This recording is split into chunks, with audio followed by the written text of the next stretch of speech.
We got the 2-minute warning starting the 1,000 meter men's race. If it works out, I'll announce the racers in advance of the race, and I'll do the first pairing right now. There are 30 pairings in this 1,000 meter men's, and in the first pairing, representing Alberta, starting off in the inside lane and finishing off in the inside lane, Paul Coder.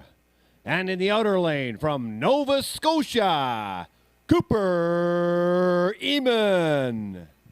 Good luck, gentlemen.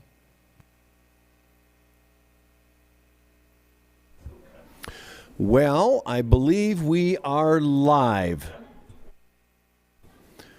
So good morning, everybody. It's a couple of minutes or less than 2 minutes to race time, and the voice you're hearing is Greg Bieber, and I'm in Calgary, Alberta, and the timing deck in the beautiful Calgary Olympic Oval facility, where we are in day 2 of the CanAm International Long Track Speed Skating competition.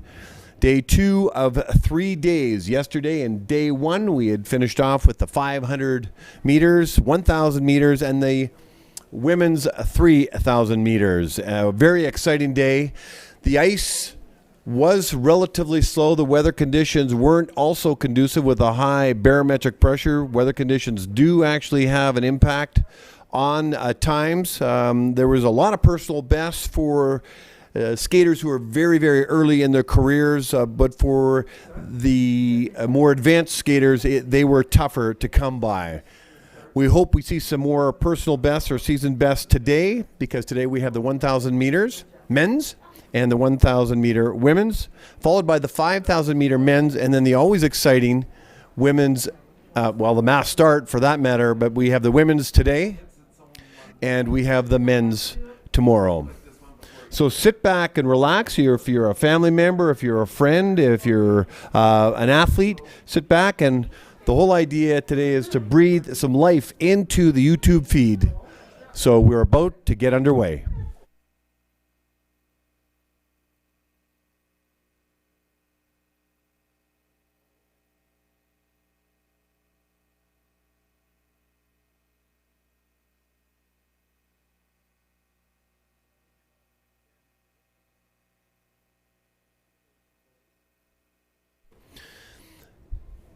Right now we have some technical difficulties, so we won't be starting right at 10 o'clock.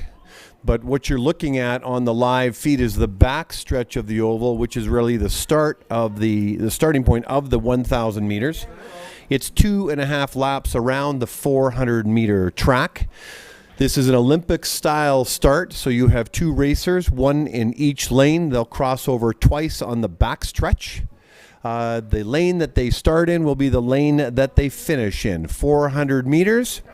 And the first 200 meters is usually what we refer to as the opening time. So you'll either see it on the screen. Well, you definitely will see it on the screen, but you'll also sometimes hear me announce it. I'll say the racer has an opening 200 meter time of, and it's usually in the 17 to 22 second range with this respective group of speed skaters. This is the CanAm International Long Track Speed Skating Competition. It's primarily a developmental competition where most of the prolific skaters are representing our country right now over in Norway in the World Cup. But now we are good to go, and the first pairing is up. And what you see right now is Paul Coder in the blue. We don't see Cooper Eamon. So it looks like we have one skater in this first pairing. That sometimes happens. This is Paul Coder from Alberta.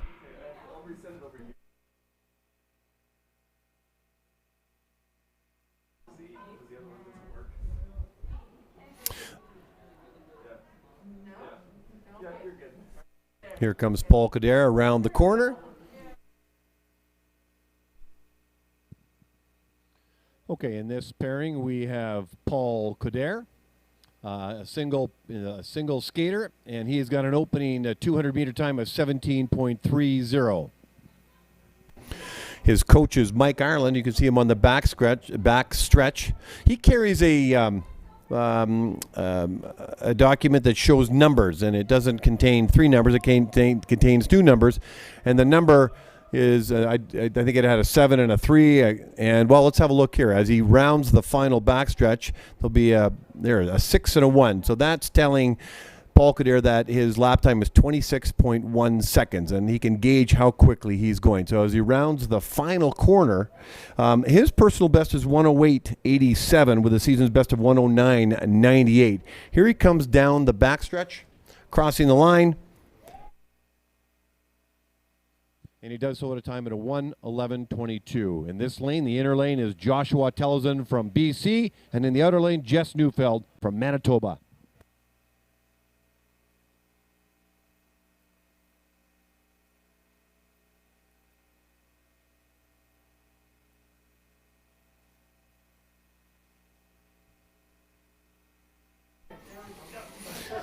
The good thing about the YouTube feed, if you're listening, is I can talk while the racers are racing. I'm looking at Joshua Tellison's skin suit. It looks like he has a rip on his skin suit, actually, is what it looks like. But regardless, he's still racing, and he's, and the bottom line is we want him to go fast. So anyway, we've got Joshua Tellison in the inner lane and Jess Neufeld in the outer lane. Tellison's in for British Columbia, Jess Neufeld from Manitoba. Shannon Rempel is the coach for Joshua Tellison, and it looks like maybe Mike Ireland for Jess Neufeld here in Manitoba. Opening times are just over the 17 seconds. That's the Bell lap. As they round the second last corner into the straightaway.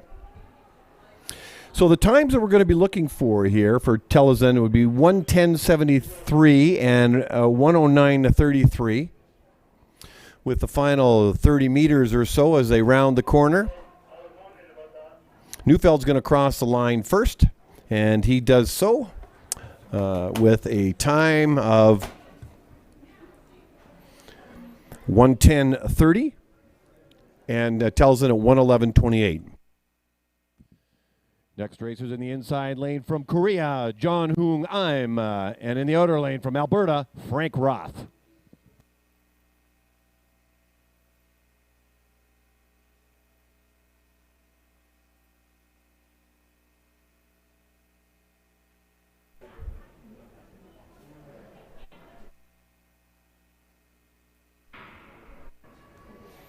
So Neufeld's time was 1:10.30. That will be the time to beat in this grouping. Tellison, it was a 1:11.28. And now we have a Korean skater and an Alberta skater. Jun Hong Im from Korea and Frank Roth from Alberta. In their opening times, they are quick. Jun Hong is 16.94. Frank Roth at 16.66.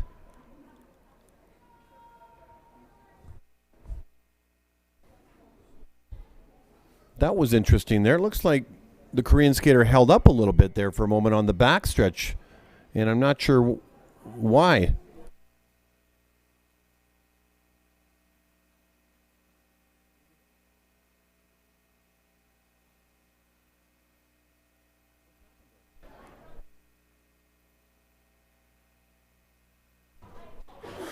In this particular race, it looks like neither race is finished, or Frank Roth has pulled off this race, and Jun Hong is going to round the turn and cross the line.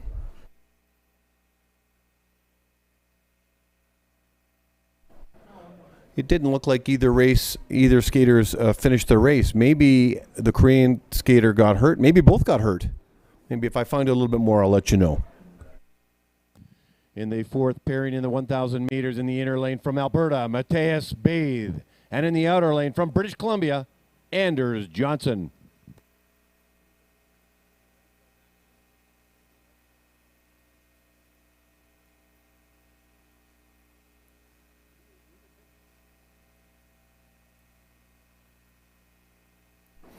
So that third pairing with Jun Hong Im and Frank Roth was one of the weirder races I've ever seen. Neither finished, and it could be a possibility maybe one got hurt. Or one, it looked like on the backstretch that the Korean skater just backed right off. which was weird. Nonetheless, we're now looking at the fourth pairing, Matthias Bathe from Alberta and Anders Johnson from British Columbia. The opening times for Johnson is 17:33 and Bathe in at 18:06.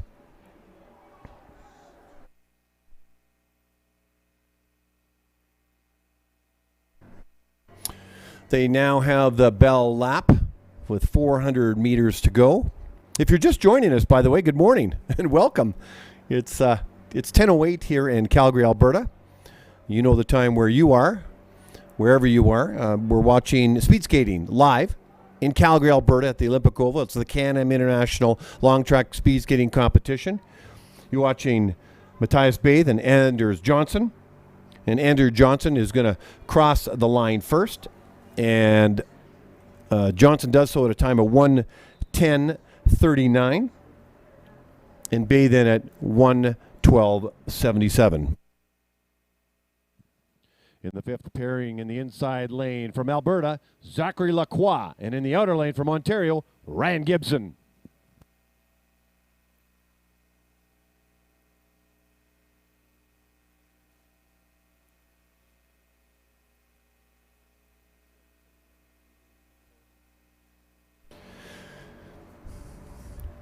Okay, we've so far had 4 pairings, no personal bests or season's bests at this point. But now we're into pairing number 5, Zachary Lacroix from Alberta, Ryan Gibson from Ontario. Their personal bests are around 111, around 112. So let's see how they do. Their opening times are 17:41 for Lacroix and 17:21 for Gibson.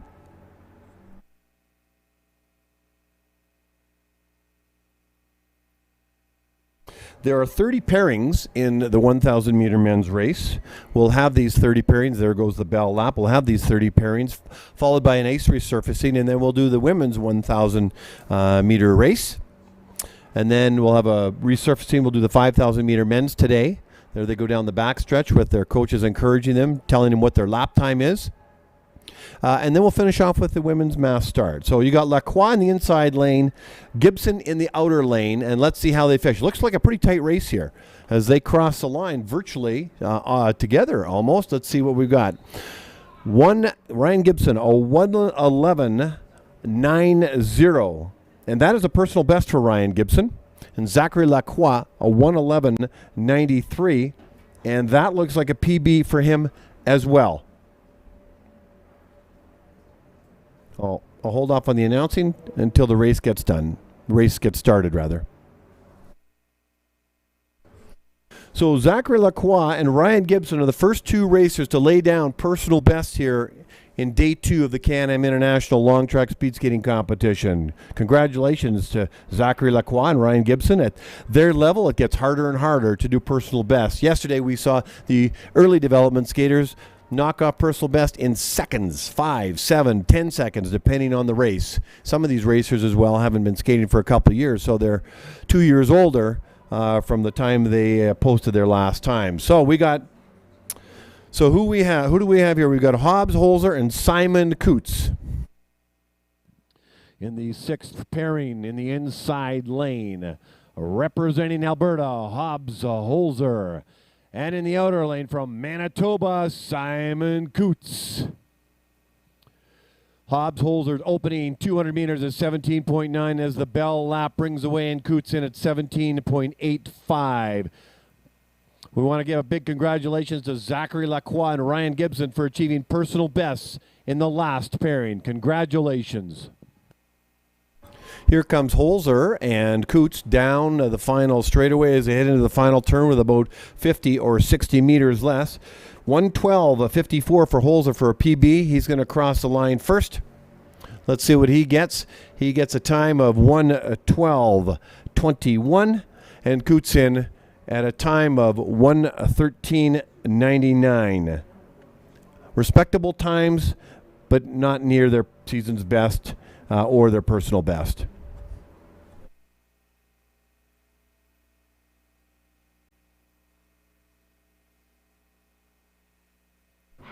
Take a look at that spider start by Cosmin Nadalia from Romania.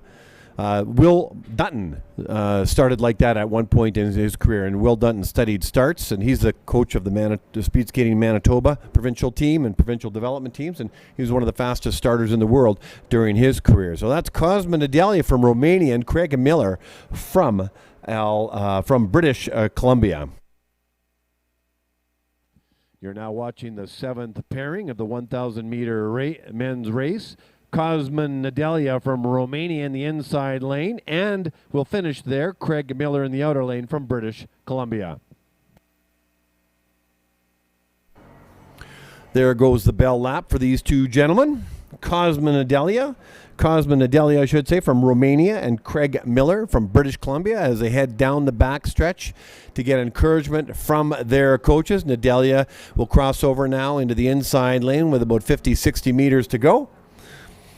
Nadalia, with no pun intended, has got the inside track. It looks like he's going to cross the line first. 1:13.13 would be a nice time for him. And he crosses the line at 1:11.74 and knocks the socks off his personal best. And 1:13.50 for Craig Miller. So a personal best for our Romanian skater here in Calgary.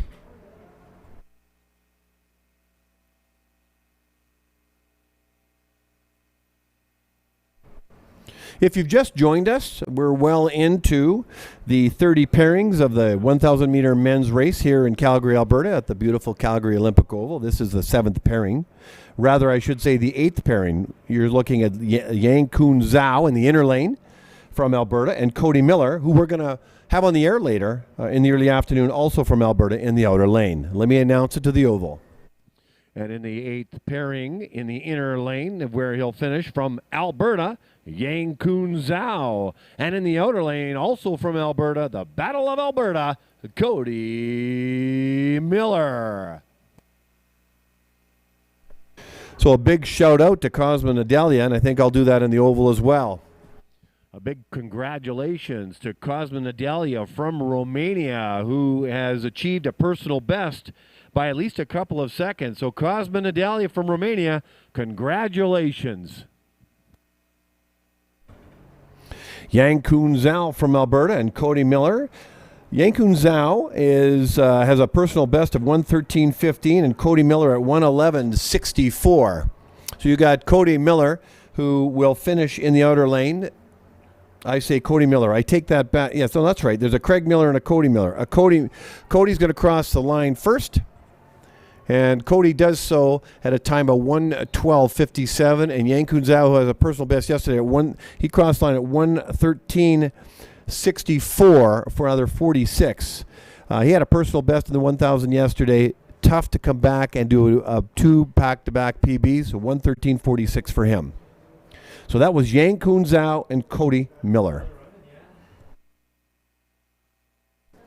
We now move to pairing in number 9 in the 1,000-meter men's race. We've got Marc-Andre Doyan in the inner lane from Saskatchewan, and we've got Chris Holmstead from Ontario in the outer lane. That's how they're going to finish.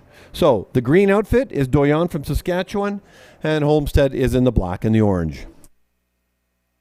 In the 9th pairing, finishing in the inside lane from Saskatchewan, Marc-Andre Doyan. And in the outer lane from Ontario, Chris Holmstead.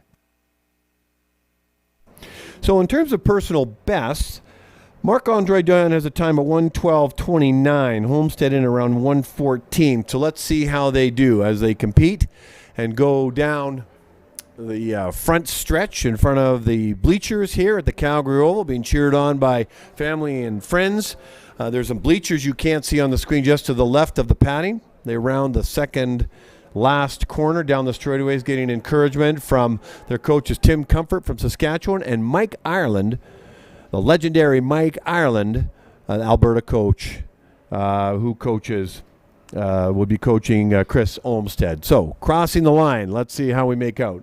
Doyan is going to cross the line first, and he does so at a time of 1:13.02, and he's going to be okay with that time, just off his season's best. And Holmstead crosses the line at a time of 1:14.12, and that's Doyan and Holmstead's time.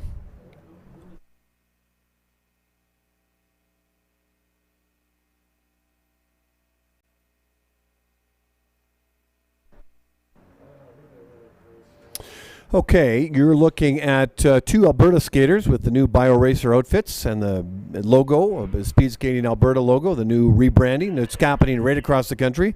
Logan Toblin from Alberta in the inside lane and Hagen and Witowsky from Alberta in the outer lane.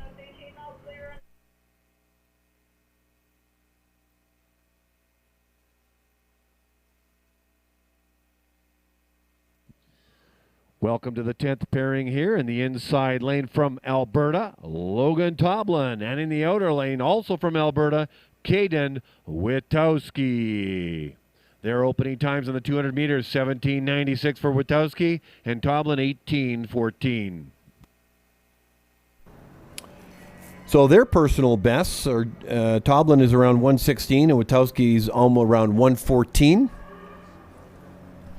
I was talking about rebranding Speed Skating Canada.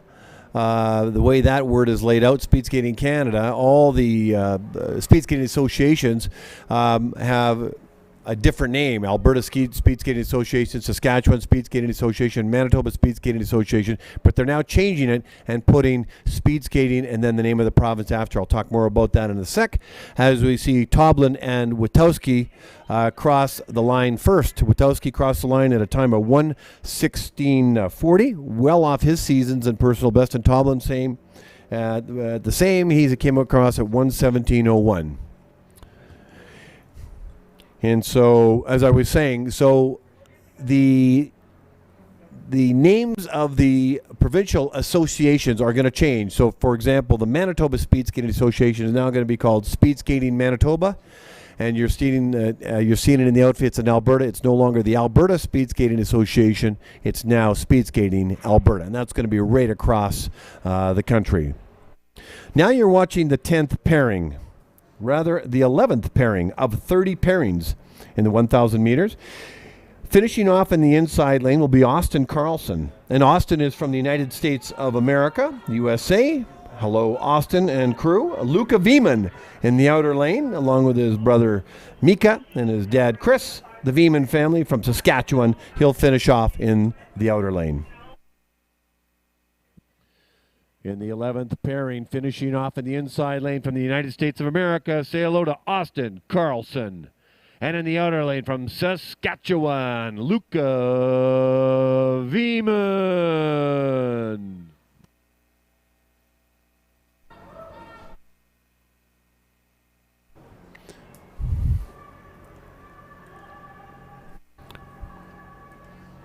There's speed skating happening all over the world right now. You can go on the ISU website also and watch live speed skating. The long track World Cup is being played out right now, raced out, I should say, in Norway. Okay, here we come, the finishing kick of this particular 1,000 meters. Crossing the line first is Austin Carlson at a time of 1:15:50, just off his personal best. Luca Vemen at 1:16:72. He'll be happy with that race, because Luca Vemen just achieved another personal best.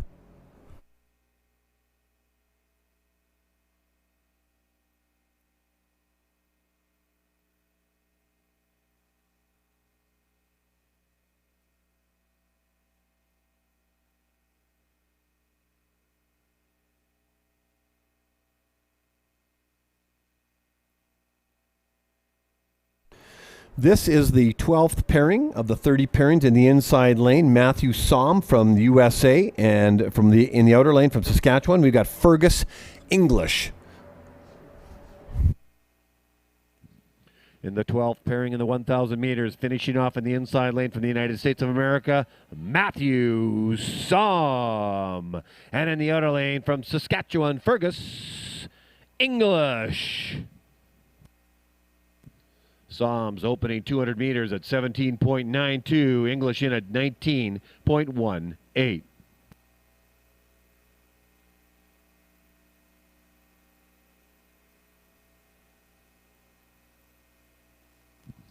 A big shout out to Luca Vemen for achieving a personal best in the race before with a time of 1:16:72. So congratulations, Luca Vemen, for a personal best. In finishing this race, about 50 meters to go, we'll have Matthew Somm from the USA finishing first. He'll come in the inside lane, or he'll finish off in the inside lane, the very lane he started in, and that's what happens in the 1,000 meters. And Somm crosses the line at a time of 1:15.93, and he's going to be happy with that time because that is a personal best for him. In English, in at 1:18.68, just off his personal best. So congratulations to Matthew Somm.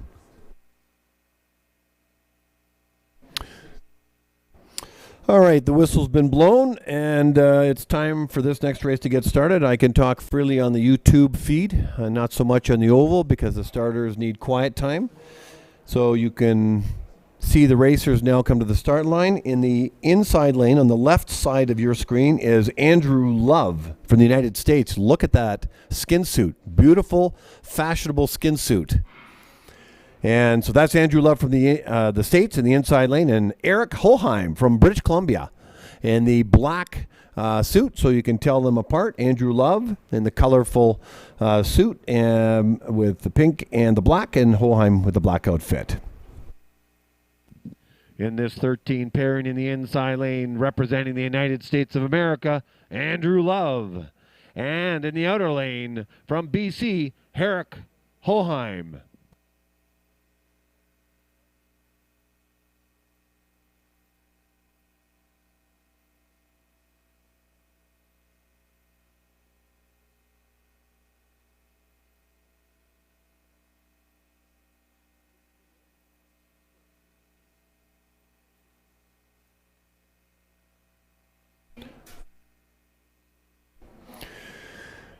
Okay, we've got the bell lap here. We got Andrew Love and Eric Holheim. They're getting coached as they go down the backstretch. Holheim is going to finish off in the outer lane. You could see what Love was doing. He was catching a bit of Holheim's draft. Love is going to finish off in the inner lane. 1:20.48 would be Holheim. He'd like to beat that time. And as they cross the line, Holheim's in at 1:19.57. He'll be happy with that. That's a personal best. And Andrew Love in across line at 1:19.43. Congratulations, Eric Holheim.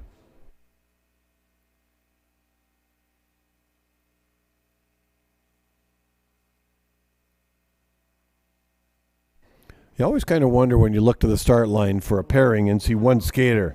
Something's happened. So this pairing was to be Alan Tsai from the United States of America and Oscar Stack-Makashew. It looks like we got Mr. Canada here with his outfit, Oscar Stack-Makashew. So he's in the outer lane. He'll start and finish in the outer lane.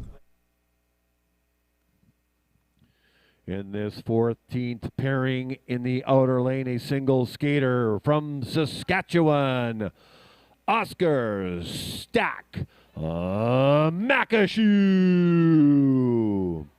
A big shout out to Eric Holheim for a personal best. Eric Holheim from British Columbia in the last pairing achieved a personal best. Congratulations, Eric.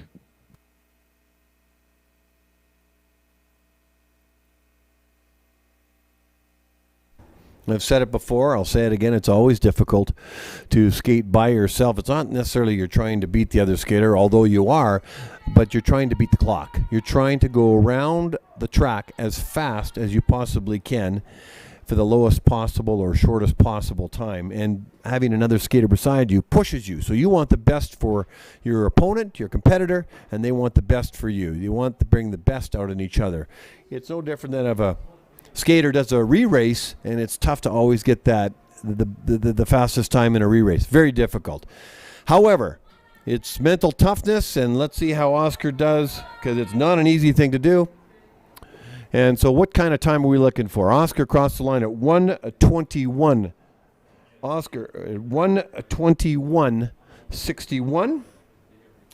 And I just have to check on his PB, so I'll get back to you on that.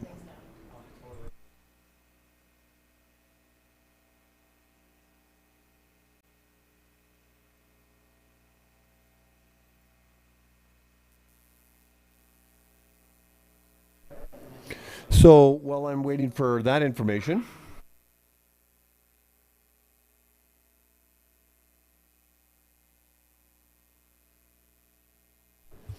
We're looking at the Battle of Saskatchewan.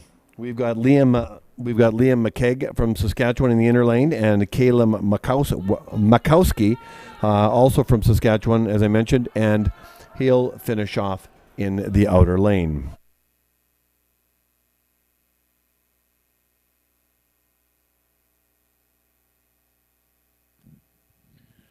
In the 15th pairing, finishing off in the inside lane from Saskatchewan, Liam McKegg.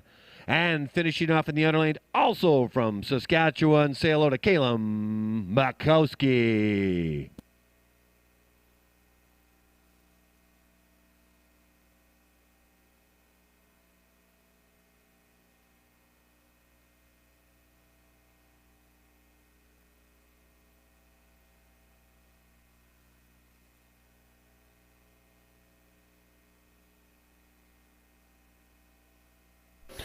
Okay, down the back stretch they go, heading to the final corner. McKegg is going to cross the line first. We want to see some times of below 132. Let's see how he did. Well, both of these skaters. Well, Liam McKegg, that'll be a personal best. 123.60 he crossed the line at, and Markowski at 126.05. Both of these gentlemen will have personal bests. So this is very good races for both Liam and Caleb. So congratulations, gentlemen. Well done.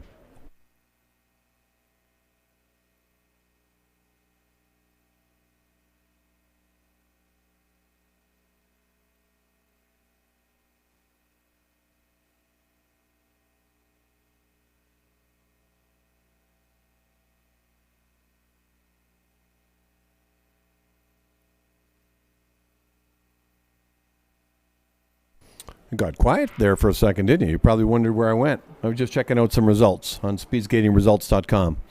So what do we have here? We've got an Albertan and a Russian skating in this 16th pairing. Andre Erasmus from Alberta and in the inside lane. And then we have Denise Belenan from Russia, who's recently come to Canada to race here out of Calgary. Nice fellow. I met him earlier as he was warming up during a race. Denise Belenan. So, and he's in the outer lane. In the inside lane, rather in the 16th pairing in the inside lane from Alberta, Andre Erasmus. And in the outer lane, representing Russia, Denise Belenan.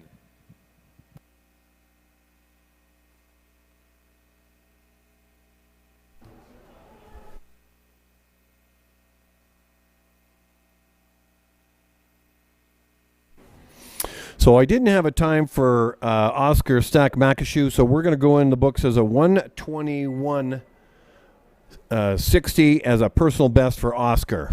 And here come this pairing, which we got Belenan from Russia and Erasmus from Alberta. And let's have a look at their times. 1:14.18, and that'll be a personal best by at least 2 seconds for Andre Erasmus. And Belenan at 1:14.87. And I'm not sure where he stacks up there. I'll have to check. So anyway, congratulations to Oscar Stack-Makashew for a personal best. Also Liam McKegg and Caleb Markowski and Andre Erasmus. Lots of personal bests this morning, which is great.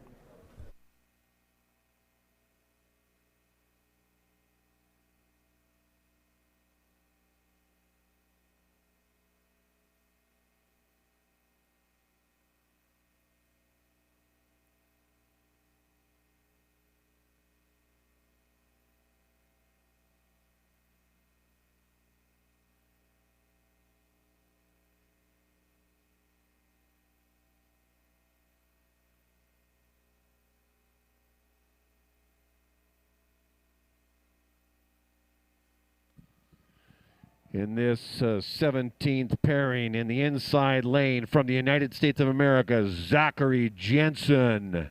And in the outer lane from Alberta, Merrick Chilman.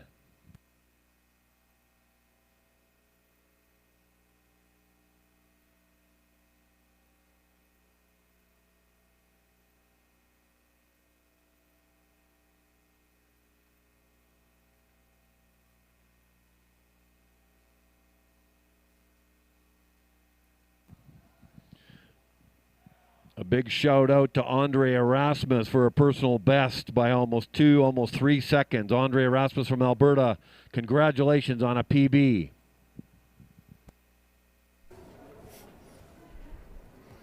Here comes Jensen and Chilman. Jensen from the U.S. and Chilman from Alberta as they round the final few meters to cross the line first.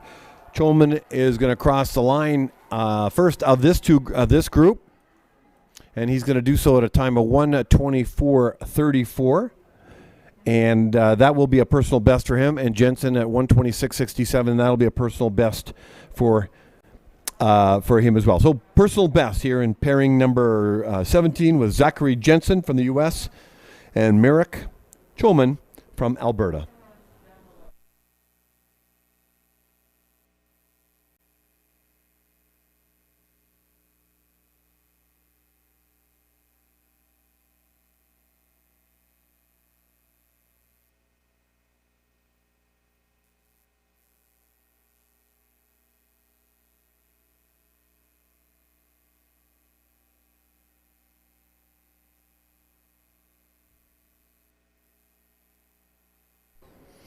This is the 18th pairing of the 30 pairings, and what you see on the screen is you've got Max Williams. He's representing Saskatchewan, obviously in the green outfit, and Phoenix Bauma from Ontario. Williams in the inside lane, Bauma in the outer lane. That's how they'll start, and that's where they started, and that's how they will finish in those lanes.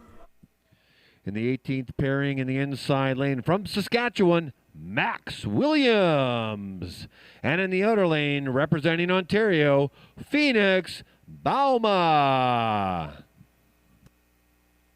I don't have a personal best time for Denis Belenan from Russia, so I'm going to go on record as saying that he got a personal best.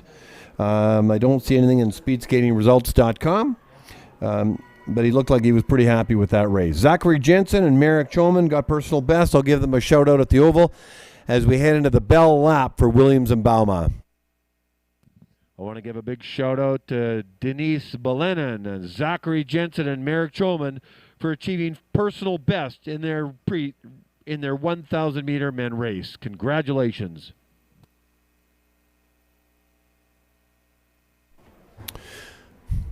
You're watching Bauma and Williams finish off their 1,000 meter race with just a couple meters to go. Williams is going to cross the line at a time of 1:26.80, and Bauma in at 1:24.86. We'll go on record as saying those are PBs for both these gentlemen, as it's very early in their speed skating career, and I don't have times available for Bauma. So these guys, personal bests for them to put on their speed skating resume and now work towards getting lower times. Not easy to do.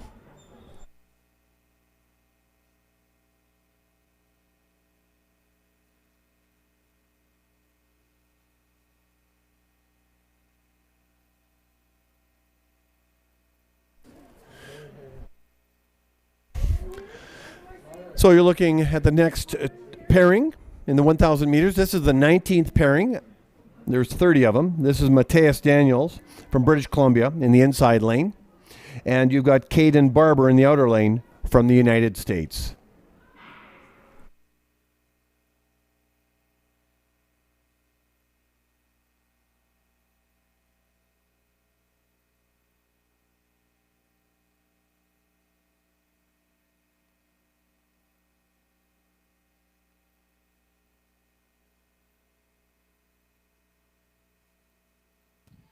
This is the 19th pairing of 30 pairings in the 1,000 meter men's race. In the inner lane from British Columbia, say hello to Matthias Daniels. And in the outer lane from the United States of America, Caden Barber.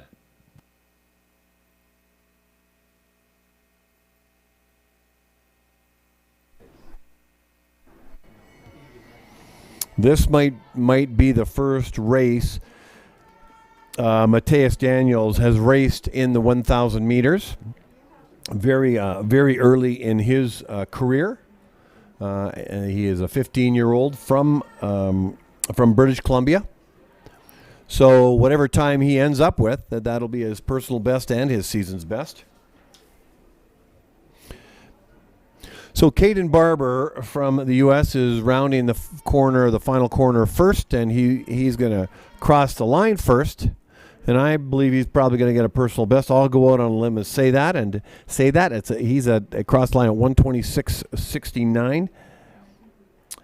And I'm wrong. And he's just off his season's best by a couple seconds. But Matthias Daniels is 129.56, and that'll go into his resume as his personal best. Probably the first 1,000 meter race that he has done in a sanctioned event like this one.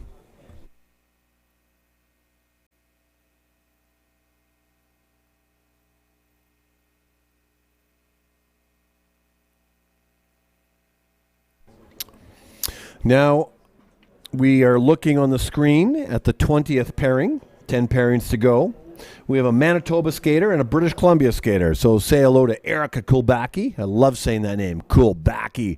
That's an announcer's name dream. Love it. Eric Kulbacki in the inside lane. That's where he'll start and finish. He's from Manitoba. And we got another announcer's name that announcers love, Conwicki, in the outer lane from British Columbia, Benjamin Conwicki.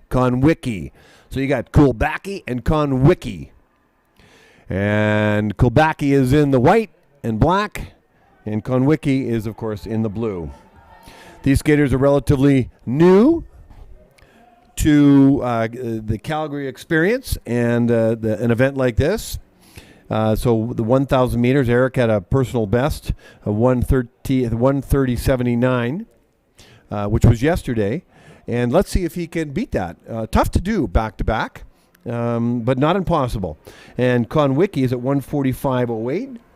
So they're looking like they're going fairly close. So I would say Conwicki is going to knock the socks off his personal best if he keeps up this pace. We've had the bell lap.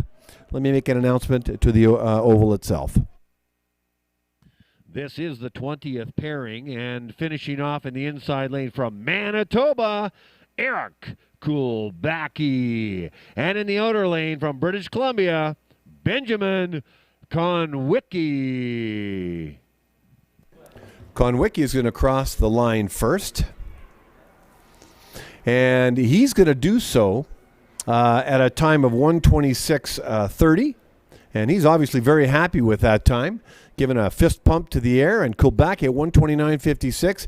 Back-to-back personal best for Kulbacki and Conwicki. A dream come true, knocking the socks many seconds off his personal best in his early speed skating career.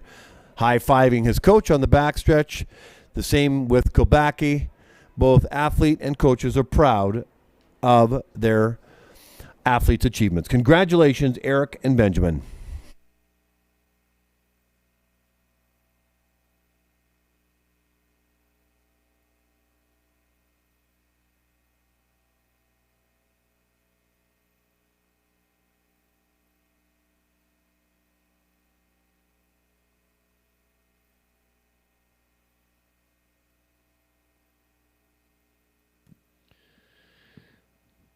Welcome to the 21st pairing of the 30 pairings in the 1,000 meter men's here at the CanAm International Long Track Speed Skating Competition. In this race, the 21st pairing, as I mentioned, from Alberta, finishing off in the inside lane, Dino Alaz. And in the outer lane from British Columbia, Matthew Mitchell.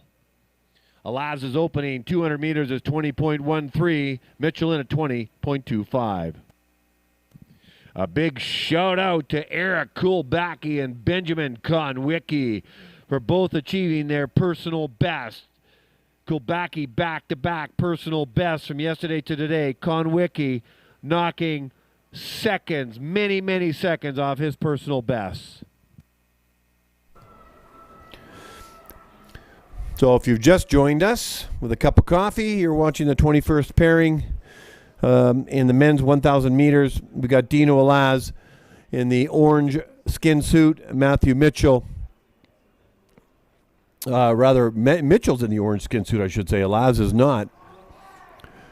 Let me get this right. Alaz has the score. Alaz has the orange skin suit on, and he crosses the line first, and he does it with a time of 1:24.46. I got confused on the corner there, and Matthew Mitchell crosses the line at 1:26.88, and he achieves himself a personal best. So Matthew Mitchell, congratulations.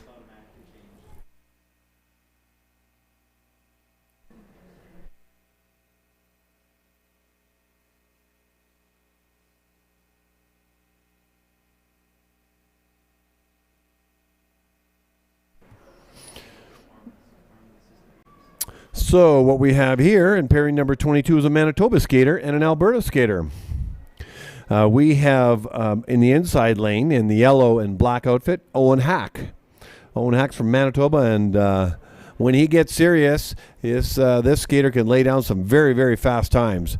Bob Irvin is a father of Kaylin Irvin, who's one of the women's speed skaters on the national speed skating team.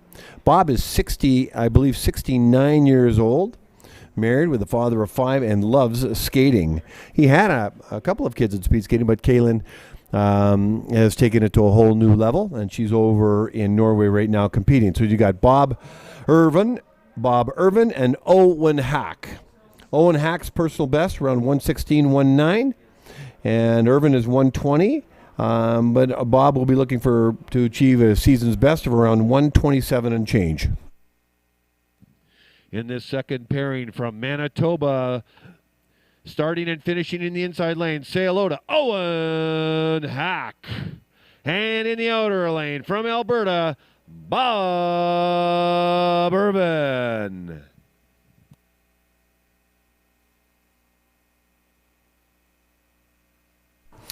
Owen Hack is coached by Mike Ireland, and Mike is showing him that he's a lap time of 27.3.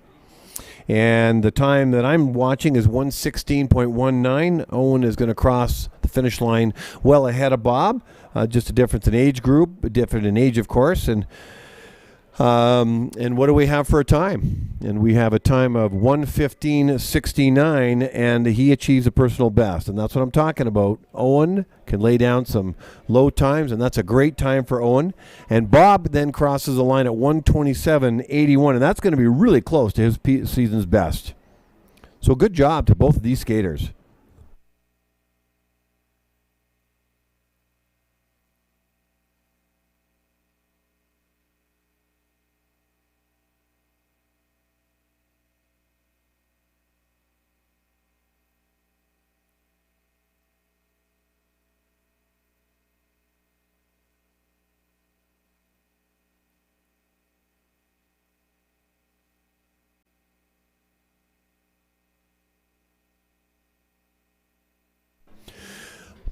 Well, I'm back. You're looking at the screen of pairing number 23, Caleb Jacobson. That's our first fall start, by the way. We haven't had one in 22 pairings, which means the skaters are behaving themselves and being really still, and the starters are doing a great job in giving them instructions on the start line. So it's been really working well. I hope my comment doesn't jinx it.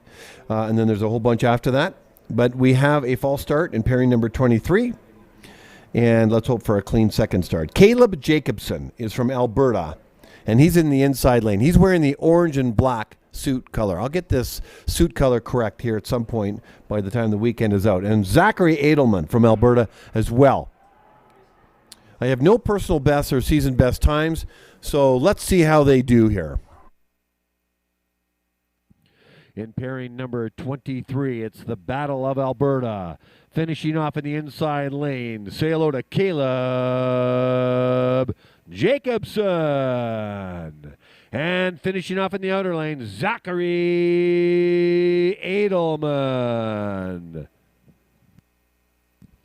A big shout out to Owen Hack. Owen Hack from Manitoba, achieving a personal best time of 1:15.69. Taking a full half second off his previous best. Coached by Mike Ireland, Owen Hack. Congratulations. There goes the Bell lap with less than 400 meters to go. You got Jacobson and Edelman. These skaters are very early in their careers. What a exciting opportunity to walk into the Calgary Oval and show your athletic ability at whatever level you're at. Beautiful facility, a beautiful sport, and it's just incredible to skate on this ice versus, let's say, ice that we're trained on, hockey rinks, outdoor ice surfaces. Let's have a look at their times. So Jacobson crosses the line at 1:20.16 and Edelman at 1:26.64. They're getting applause from family and friends. I can hear it out in the Oval, so they obviously did very, very well. So congratulations to Caleb and Zachary.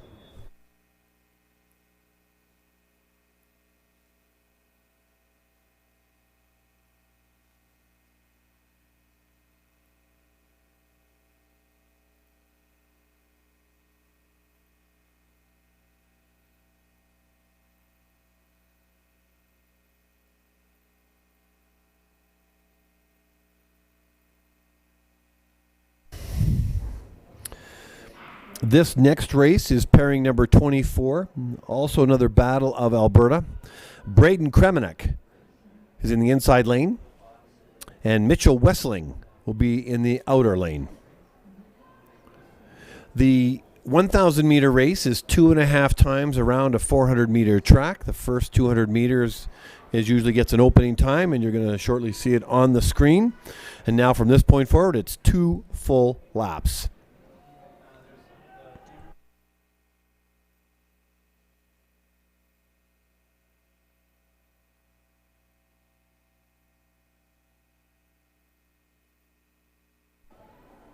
Braden Cremineck and Mitchell Wessling in this pairing. In pairing number 24 from Alberta, say hello to Braden Cremineck. And in the outer lane, also from Alberta, Mitchell Wessling.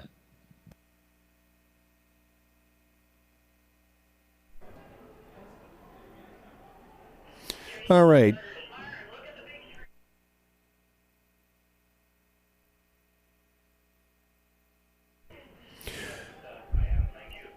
Cremineck going to finish the race first here in the inside lane.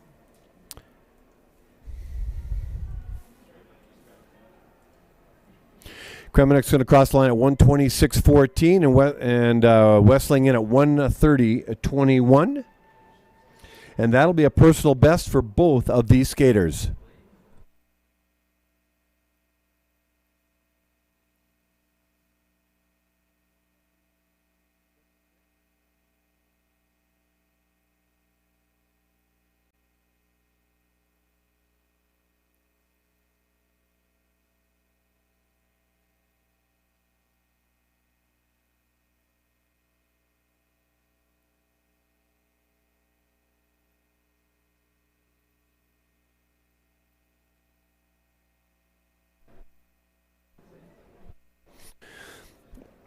Before I announce this pairing number 25, up in the timing booth here, we're also keeping an eye on what's going on in Norway at the World Cup. On the screen at the Calgary Oval, you're seeing the Canadians just getting medals around their neck. 3 Canadians for the women's team pursuit got a silver medal. Rather, team sprint. I'll take that back. Team sprint. They were out of the gold medal around 25 one-hundredths of a second. Madison Perriman, Alexa Scott, and Evany Blondin were the 3 skaters in the team sprint. I said 25 one-hundredths of a second. They were 1800ths of 1 second. Poland won the gold. Canada won the silver. And China took the bronze. That's the women's team sprint in Norway, and they're just getting their medals now. More on the World Cup results ahead. Right now we've got Robert Black. Let's bring it back to Calgary, Alberta. Robert Black and Isaac Emblem. They're on the ice doing the 1,000, racing the 1,000 meter. This is the 25th pairing. This is the 25th pairing. In the inside lane from Australia, Robert Black. And in the outer lane from Ontario, Isaac Emblem. A big shout out to the women's team sprint who won the silver medal in Norway and just received their medals. You can see some of the slow motion footage on the big screen at the Oval right now, and you saw them earlier getting their medals. Madison Perriman, Alexis Scott, and Evany Blondin, congratulations on a silver medal in the women's team sprint.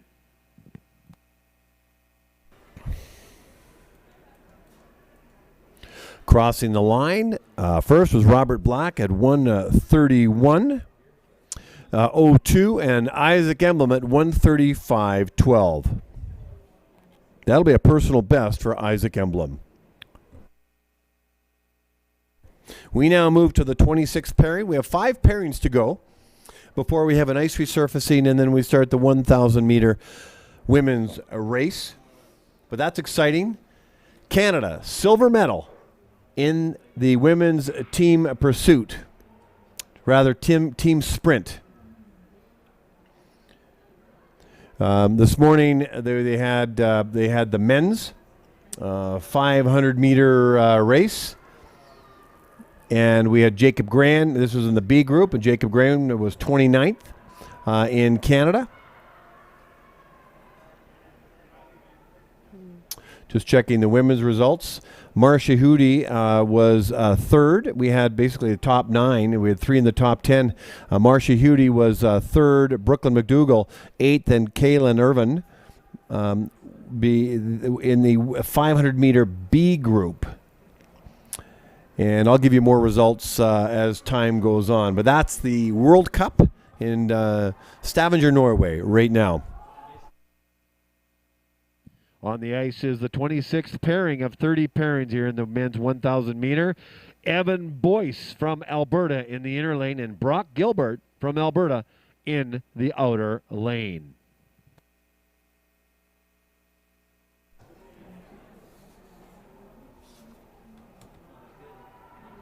Looks like Gilbert is going to cross the line first. And Gilbert does so at a time of 1:20.51. He'd be very happy with that time. I don't have anything to compare it to. And Evan Boyce from Alberta is going to cross the line, and he does so at 1:31.75. And that is a personal best for Evan. So that now is a time for him to beat in future 1,000-meter races.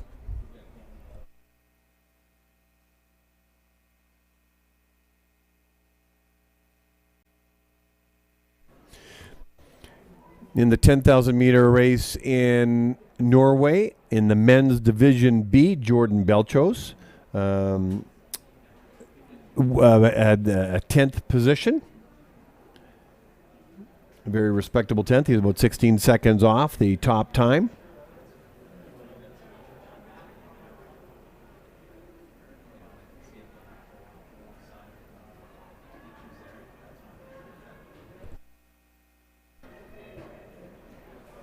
What you're looking on the screen right now is Mikko Vemen in the green outfit, and there's a false start. So we got Mikko Vemen from Saskatchewan. Luca, his brother, is here, and also his dad, Chris, is also racing. So the Vemen family is very much a speed skating family from Saskatchewan. Hello, Vemens, if some of you are listening or watching from Saskatchewan in your homes. And Riley Vandenberg. Riley Vandenberg is from Alberta, and he's in the outer lane. So Vemen in the green outfit, Vandenberg in the blue outfit. More results from Norway. Let me update you. In the 500-meter men's race, Laurent Dobré was first.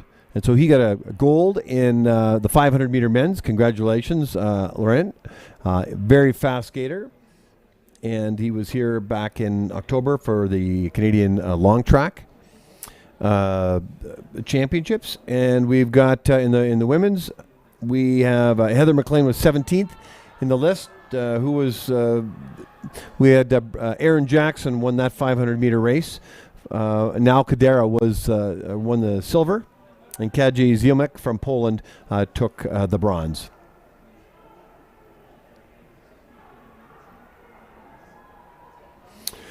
And then in the 10,000 meter race in the A division, or Division A, I guess is what it's called, you would expect Graham Fish and Ted-Jan Bloemen to be in the hunt, and they were.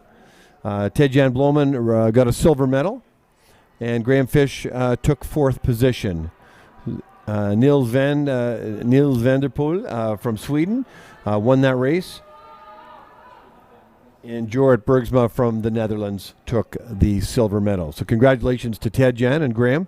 Those are very good placings in the 10,000 meter men's. And then when I told you about the women's sprint, we got a silver medal. Congratulations to Madison Perriman, Alexa Scott, and Evanie Blondin. Exciting for those racers.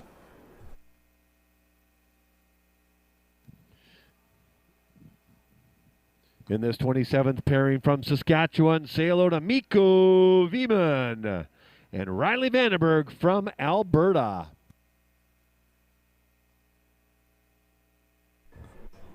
The time for Vemen is 1:37.04 and Vandenberg at 1:32.14. We'll go on record as giving them a personal and a season's best with those, as it's very early in their career.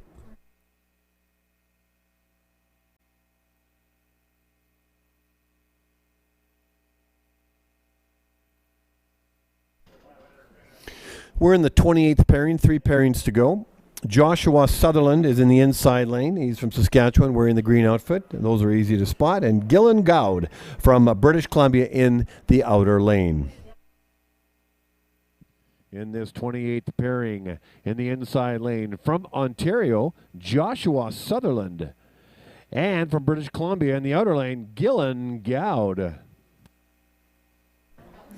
So, if you've just joined us, you're watching live speed skating here in Calgary, Alberta at the Calgary Olympic Oval of the CanAm International Long Track Speed Skating Competition.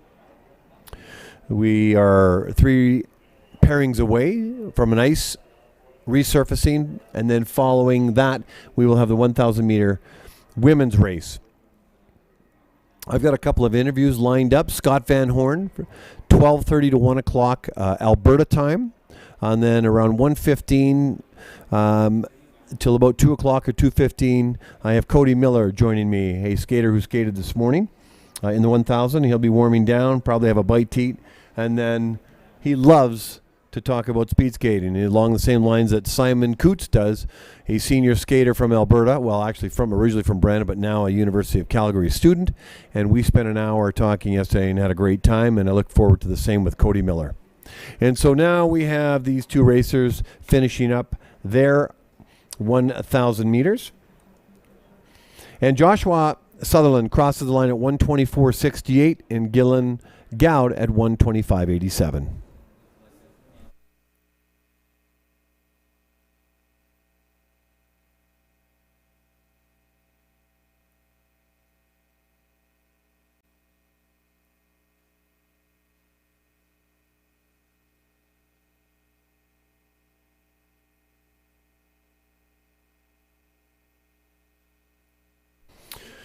You're looking at Caleb Chan from British Columbia, or rather Alberta, I should say. Alberta. Caleb Chan in the inside lane, and Eric Angelozzi. I love that name, Angelozzi. Announcers love certain names that they can attach consonants and vowels to, and Eric Angelozzi from Alberta. So it's the Battle of Alberta, Caleb Chan and Eric Angelozzi. I was talking about the World Cup, and I gave you some Norway results. But last weekend, the World Cup, the first of the 4 was in Poland. Canada did extremely well. Laurent Debré was second in the 500 meters. He also got a bronze as well. Evanie Blondin, she got a silver in the mass start. Fast and crafty. A very prolific skater. In the men's team pursuit with Ted-Jan Bloemen and Jordan Belchos and Connor Howe, they took the gold. And that's Laurent Debré's 5th consecutive strong finish for him. So after 2 races, and it might be different now, but after 2, he was ranked 2nd in World Cup standings. He won the 500 this morning or earlier today, so we'll find out what those standings look like. Also in Poland, Dubré and Antoine Jelinek cracked the top 10 in the 1,000. And Isabel Weideman, she won Division B. And I'm just trying to think if that was the 1,000. I'll have to double check that. But she also won a race. So Canada was well represented in Poland last week.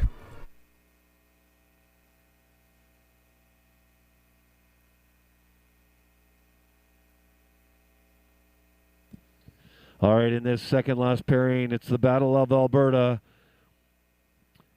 Finishing off in the inside lane, Caleb Chan. And in the outer lane, also from Alberta, finishing off in that outer lane, Eric Angelosi.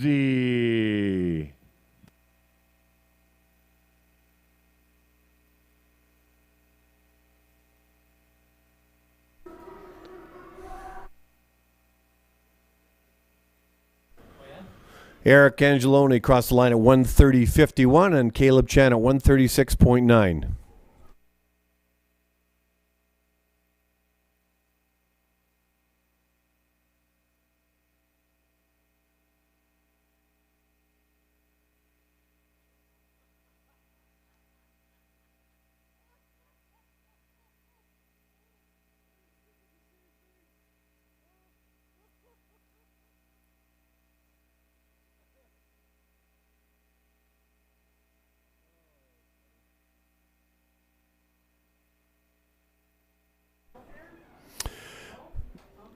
Okay, this is the final pairing of the 1,000 meter men's race.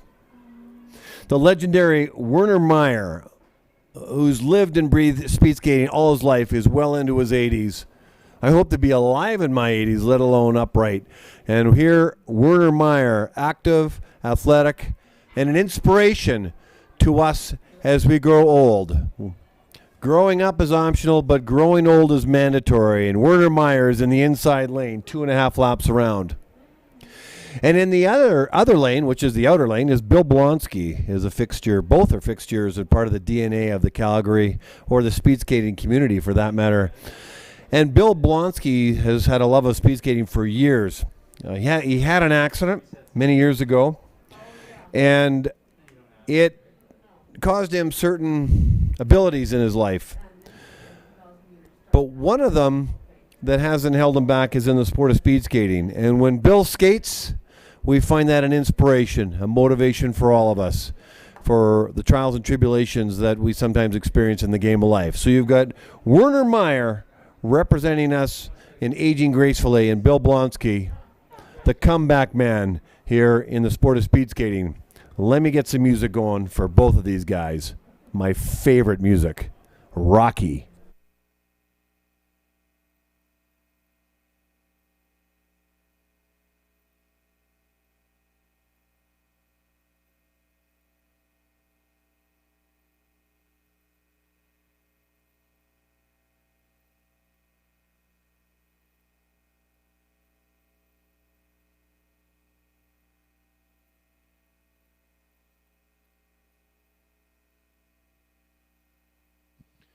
All right. The bell lap has been rung in the inside lane from Alberta, Werner Meyer. And in the outer lane from Alberta as well, Bill Blonsky. Let's bring him home.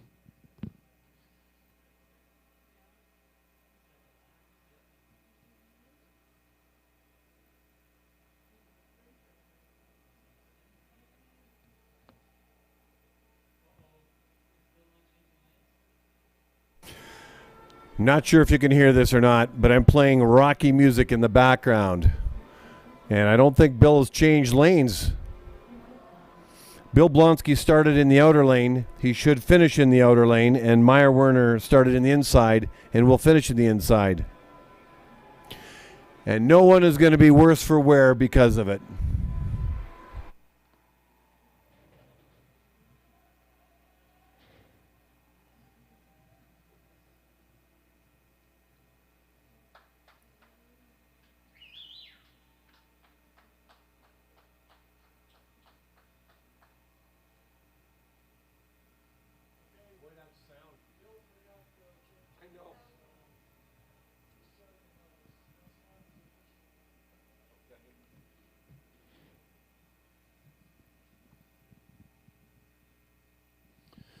Well, that completes the 1,000 meter men's race.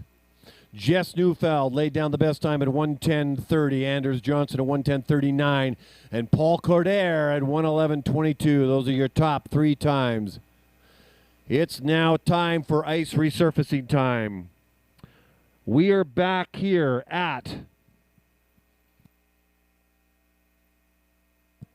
in 22 minutes. 22 minutes. In about a minute or so, we'll be going offline on YouTube, or I'll be stopped speaking, but you'll see the you'll see that on the line. You'll see that on the YouTube feed. Anyway, 11:08, 11:30, we start again the 1,000 meter women's race. So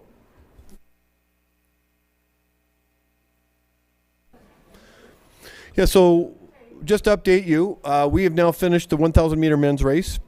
30 pairings. We now are going to have an ice resurfacing in 22 minutes from now. We are going to start the 1,000 meter women's race. There are 29 pairings in that. So that's going to be very exciting. So looking forward to that.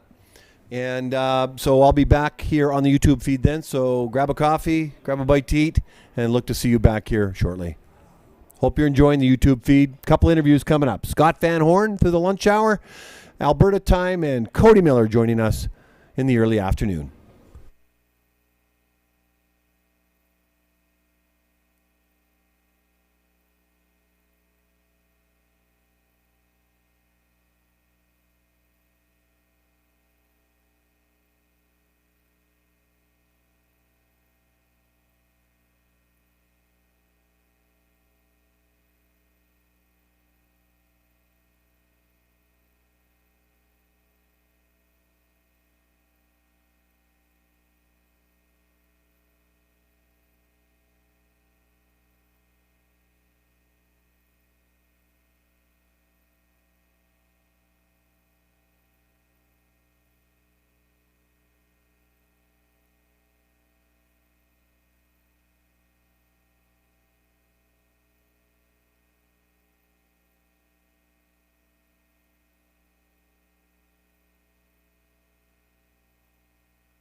3 minutes to race time. 3 minutes to race time. 2-minute warning coming up.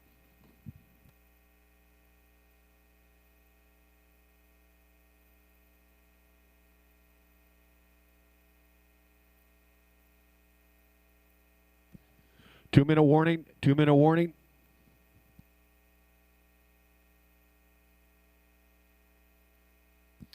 Welcome back, everybody, to the Calgary Olympic Oval, where we now are going to start the 1,000-meter women's race. There are 29 pairings in total.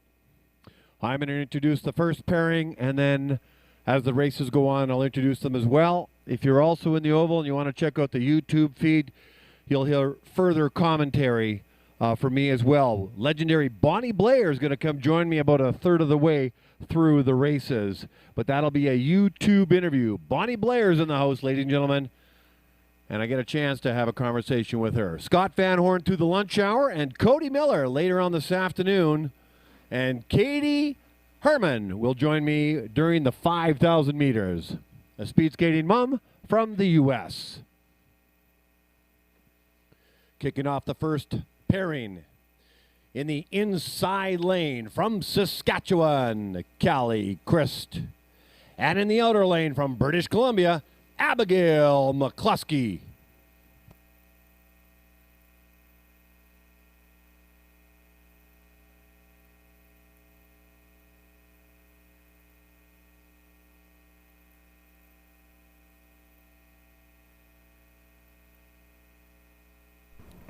Well, hi, everybody. Welcome back. In about less than a minute, we're going to be starting the 1,000-meter women's races. There are 29 pairings in total. If you're looking at your screen, that is the 1,000-meter start line. It's 2 1/2 laps around the 400-meter. The whistle has been blown by the starter, and now the two racers who I mentioned earlier, Callie Christ will be on the left. She's from Saskatchewan. And Abigail McCluskey, who's just come back recently from Poland, where she competed in the 3,000 meters. She's in the outer lane. So here we go. The 1,000-meter women's races here live at the Calgary Olympic Oval.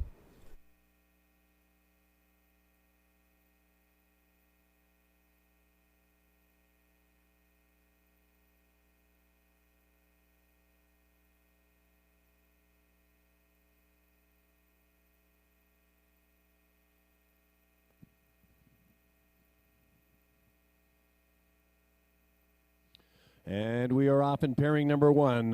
Callie Christ will finish off in the outer lane, McCluskey in the inside lane. Their opening times. Christ in for 19:09, McCluskey in at 19:31. Okay, if you just joined us, it's the 1,000-meter women's race here in Calgary, CanAm International Long Track Speed Skating Competition. Legendary Bonnie Blair is going to be joining me. She's coaching a number of the Americans in this race, but about a third or almost halfway through the 1,000-meter pairings for the women's race. I just heard the bell lap go. Bonnie's going to come up to the timing deck. I'm excited because she's a legend in the sport of speed skating, but very down-to-earth and authentic. And I'm looking forward to hearing some insights from Bonnie. So stick around. This should be exciting and filling up the YouTube coverage and bringing it to life for you as you watch your family and friends race here in Calgary. So Christ is going to cross the line first. And she does so with a time of 1:18.77. I take that back. McCluskey crosses the line first at 1:18.14. Kristen at 1:18.77. Both off their season's best.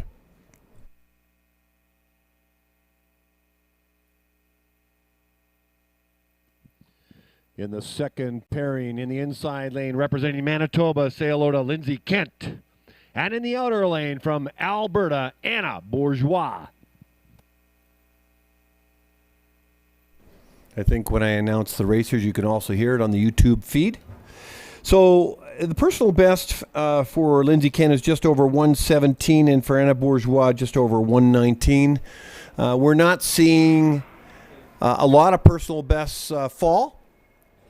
And I'm not sure exactly why that is, especially given the stage of where this competition is in the season. This should be a time where personal best should be coming down. But let's keep in mind that we're not through this pandemic. We've had the pandemic has affected speed skating in terms of competition. So it could be that the skaters are just blossoming a little bit later in the season. That could be just it. Having said that, they're still posting very good times. They're always after personal bests.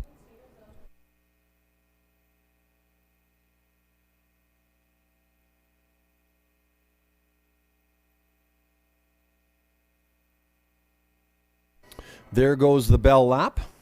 I mentioned to you that Bonnie Blair is going to be joining me when she's finished up, I think after probably the 7th pairing.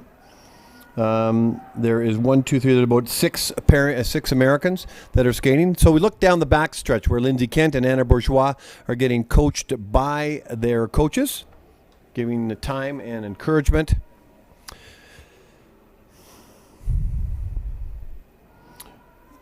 Lindsay Kent is going to cross the line first. And Lindsay Kent does so at a time of 1:18.97, and Anna Bourgeois at a time of 1:19.41. And those are their times for their resume. In the third pairing in the inside lane from the United States of America, Blair Crookshank. And in the outer lane from Alberta, Haley Bell.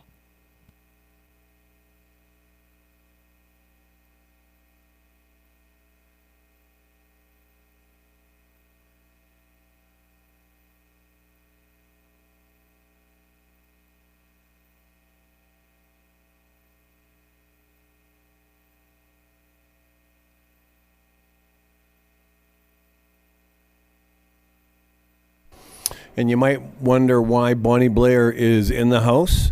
Well, this would be probably the primary reason. The skater on the right side of the screen is her daughter, Blair Crookshank.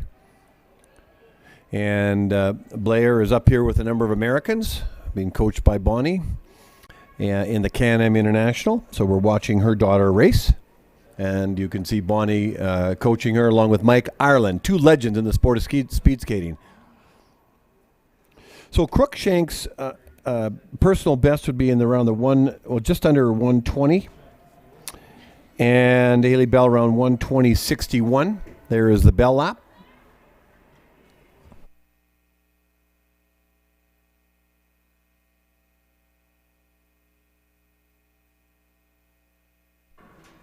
And down the back stretch they go.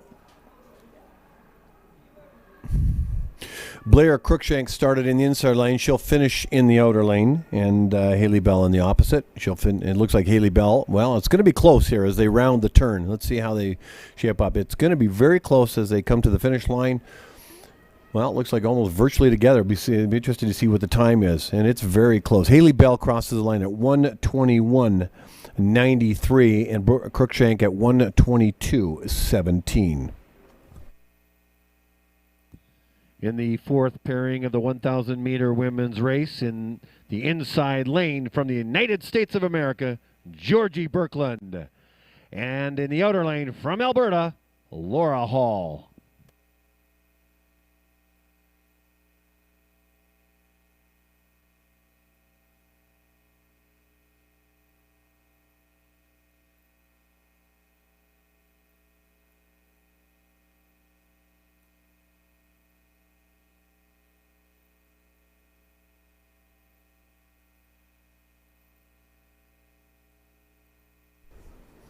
This is the fourth pairing. In the inside lane, Georgie Birkland from the States, Laura Hall from Alberta. Laura Hall's in her last year as a junior skater, and very high probability she'll be representing our country at the World Junior Championships in Innsbruck, Austria. If they actually hold them. I understand that they've canceled some speed skating meets in Germany, the Neo Senior meets, where some Canadians were actually scheduled to fly out today. It did not happen because Germany's case count in the COVID, with COVID cases has risen dramatically, and so that makes it much more difficult for traveling there and back. Not to mention, catching COVID as well. So But the World Championships are at the end of January, the Junior Worlds rather, and Laura Hall, if it all unfolds, and hopefully it does, she'll be representing our country.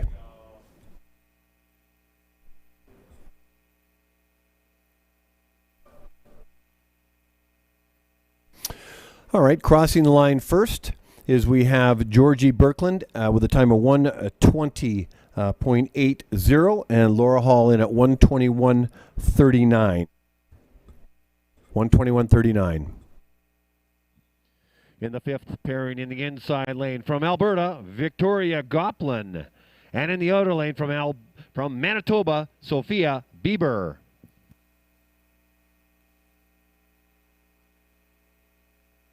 So at this point, no personal bests or season's bests in the first four pairings.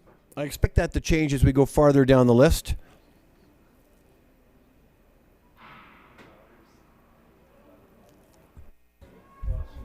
So Goplin is on the left and Bieber is on the right. Easy to distinguish in terms of their skin suit color. Goplin is in the blue and Bieber is in the yellow and black.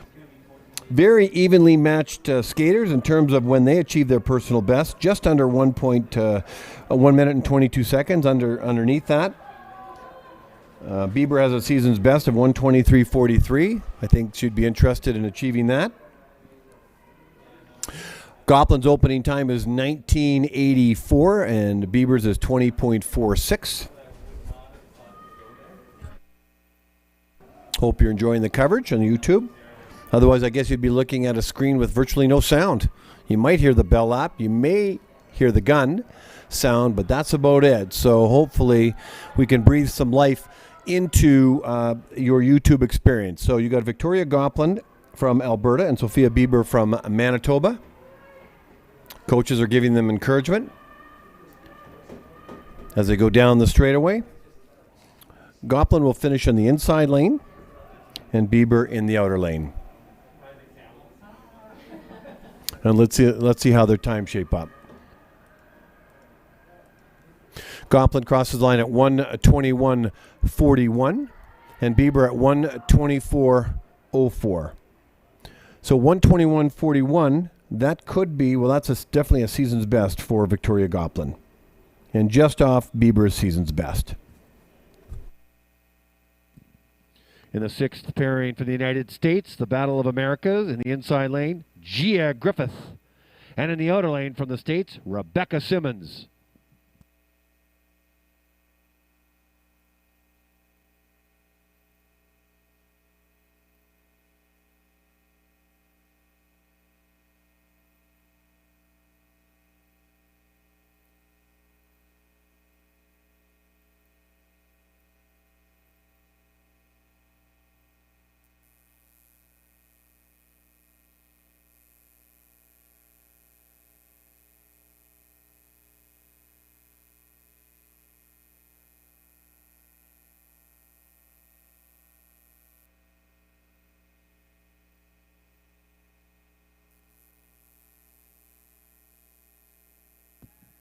Griffith's opening 200-meter time is 20.15. Simmons in at 20.90.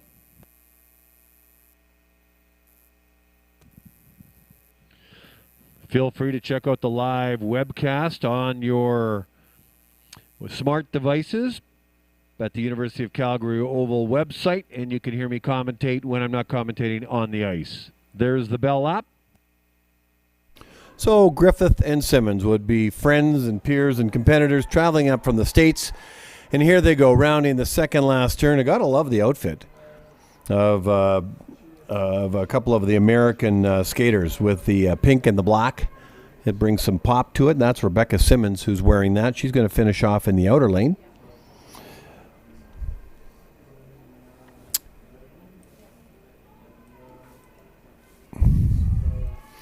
So Rebecca Simmons is going to cross the line first, and she does at a time of 1:23.88, and Griffithson at 1:24.54.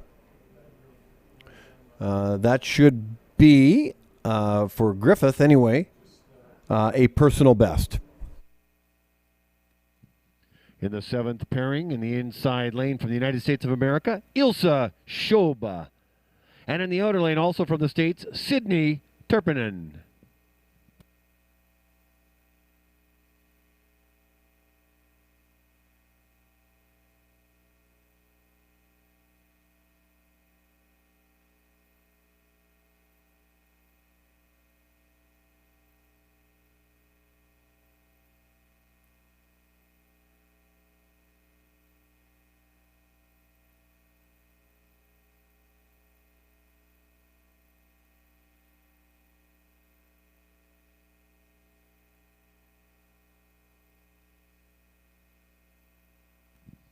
In that previous pairing, Gia Griffith achieved a personal best. So congratulations, Gia Griffith, for a PB.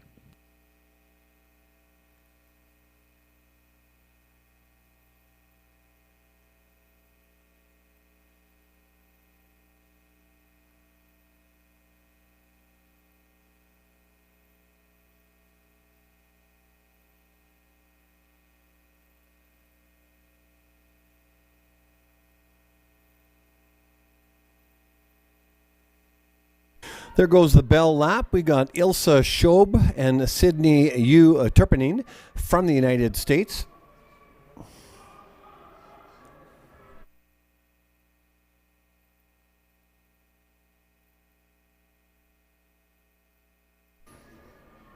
After these Americans are finished racing, we're going to have an opportunity to talk to Bonnie Blair. Bonnie Blair, the legendary speed skater from the United States, one of the most decorated Olympic athletes in the U.S. Let's take a look at their times. So Ilse Shobe at 1:23.02. And that is a personal best for her. And Turpinen at 1:23.75, just off her personal best. PB for Shobe. In the 8th pairing in the inside lane from British Columbia, Kirsten Hagen. And in the outer lane from Alberta, Caitlin Pelkey.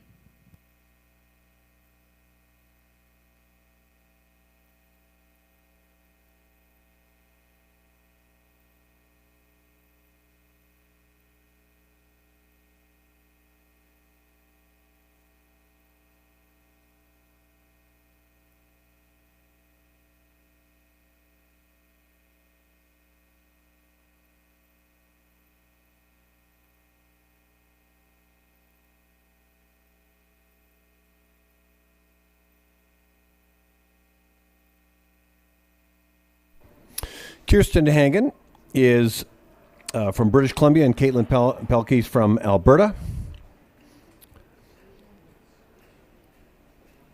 And this is a 1,000-meter race, with is the 8th pairing of 29 pairings.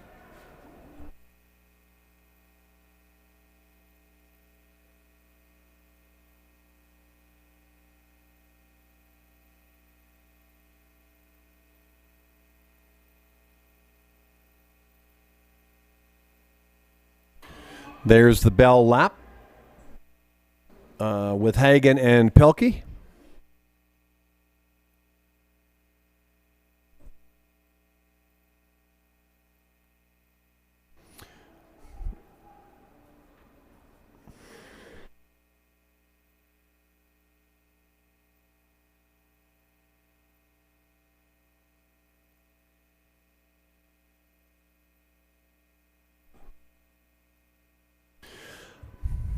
Hagen and Pelkey finish almost at the same time. Very, very close. Somebody's happy. Let's find out. Pelkey crossed the line at 1:22.60.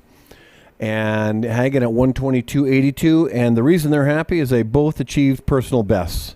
So congratulations to Kirsten and to Caitlin. Well done. In the 9th pairing in the 1,000-meter women's race in the inside lane from Ontario, Claire Mallard. And in the outer lane from Manitoba, Skylar Van Horn.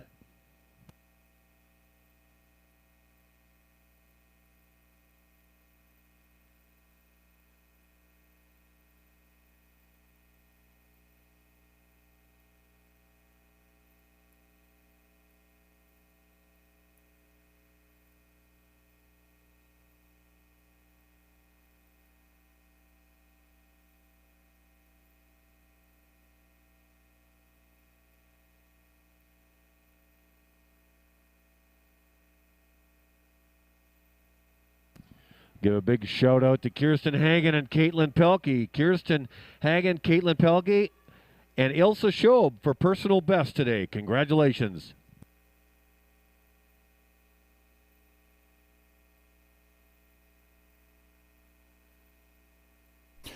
Claire Mallard and Skylar Van Horn, very close in terms of times and skating. They'll be looking at this stage of their career, be looking to achieve a personal best. They're just around the 1 minute 24 seconds and change.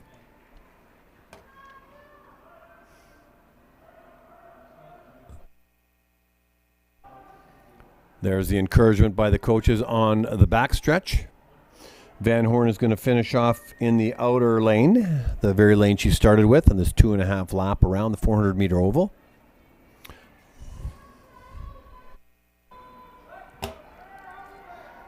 There's going to be a close finish between the two of them. Mallard is going to cross the line first, and she does so at a time of 1:22.91.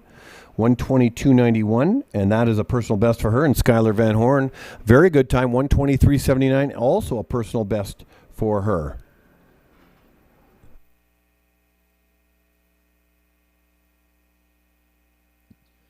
In the 10th pairing, in the inside lane from Alberta, Molly Johnson. And in the outer lane from Ontario, Alexa Annika.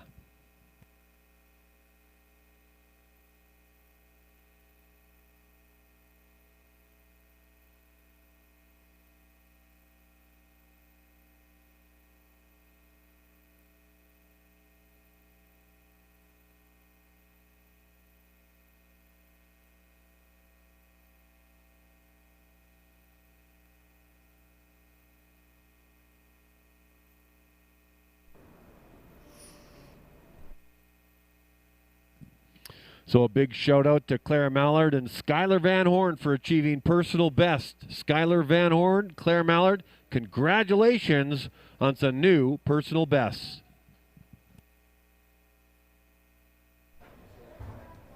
We got Molly Johnson and Alex Annika. They're up, and this is the 10th pairing as they get encouragement from their coaches as they go down the backstretch.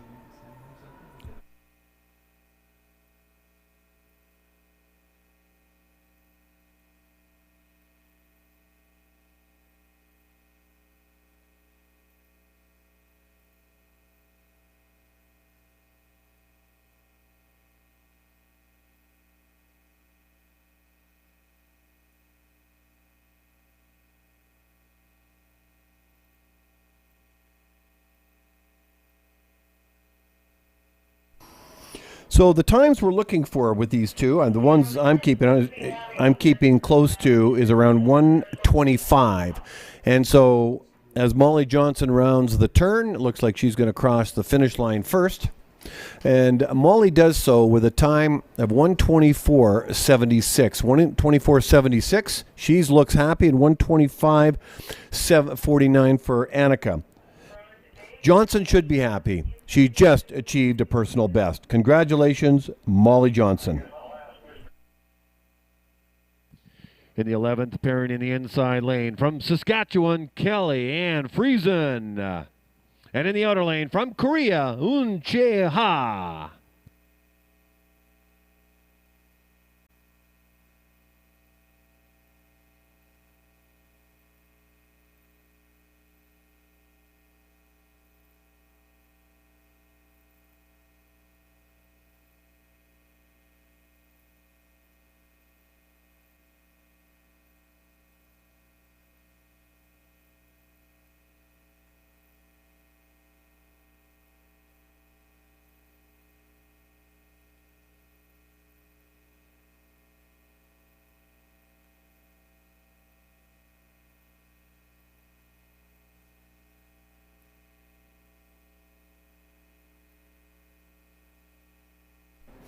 Kellyanne Friesen is from Saskatchewan, and Un Chea from Korea. Fairly evenly matched skaters in their career.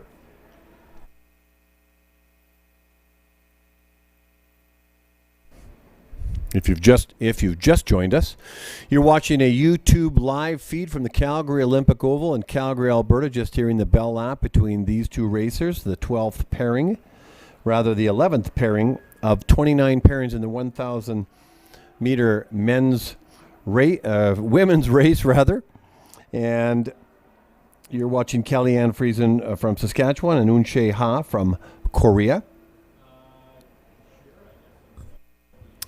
And looking to see how these racers do in terms of their personal best. Ha is going to cross the line first Her PB is around 125.94, and she crosses the line at 122.97 and just obliterates her personal best. And Callie-Ann Friesen also with a personal best at 126.74. So PBs for these two skaters in pairing number 11. In the 12th pairing in the inside lane from the United States of America, Cynthia Jennings.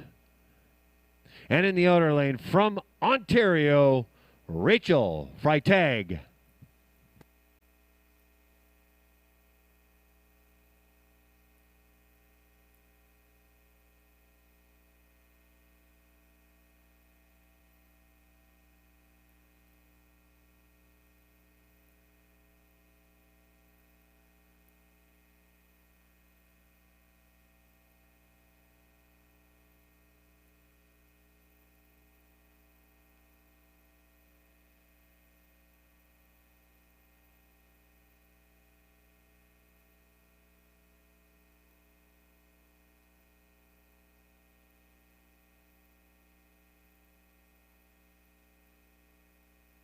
I just went quiet on you as I was just writing down some times ahead of the skaters. We got Bonnie Blair joining us shortly.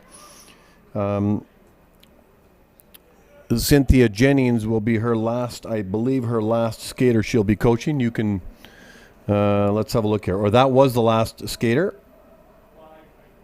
She will be the last skater. Anyway, having said that, this is the 12th pairing. Cynthia Jennings from the United States, Rachel Freitag from Ontario. But we want to give a big shout out to Callie-Ann Friesen and Un Chea for their personal best in pairing number 11. I think I'll announce that on the oval. A big shout out to the pairing number 11, Callie-Ann Friesen and Un Chea from Korea. Callie-Ann Friesen from Saskatchewan and Un Chea from Korea. Congratulations on a personal best.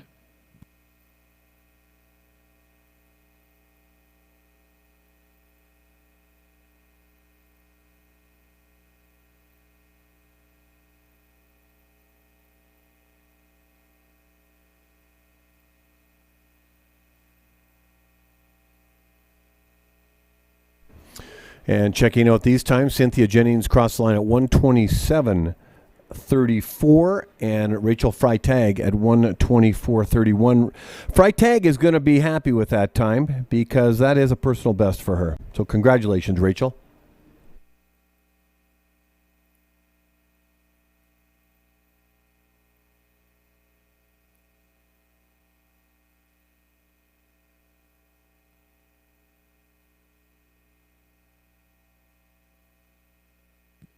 This is the 13th pairing in the 1,000-meter women's race.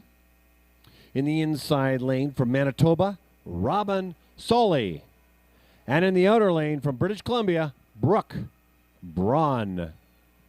A big shout out to Rachel Freitag from Ontario, Rachel Freitag, who achieved a personal best.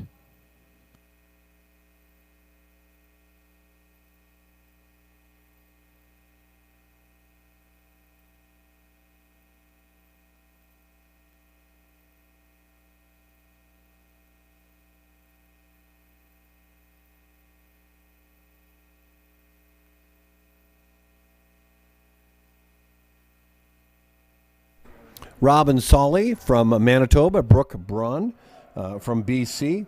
Very evenly matched skaters, which makes sense, of course, because that's how they're seated, is based on their times. Sully's personal best is 126.25 and Braun at 126.10. They're rounding the final corner, and let's see how they shape up here as the tip of their first skate crosses the line. Sully crosses the line at 126.22, and she's going to like that time. Beats her personal best by 3/100ths of a second. And 128.73 is Brooke Braun's time, and she's just off. She's just off her season's best. Congratulations to Robin Sully.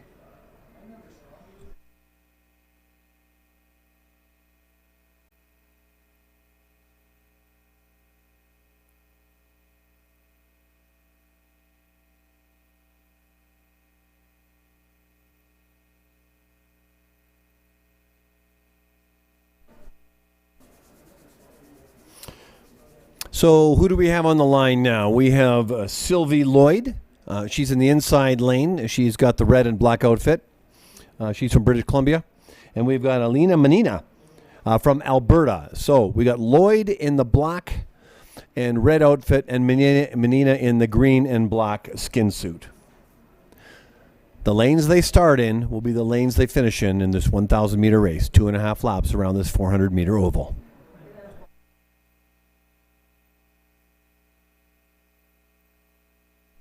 And now we have a good clean start the second time. Not sure who false started the first time.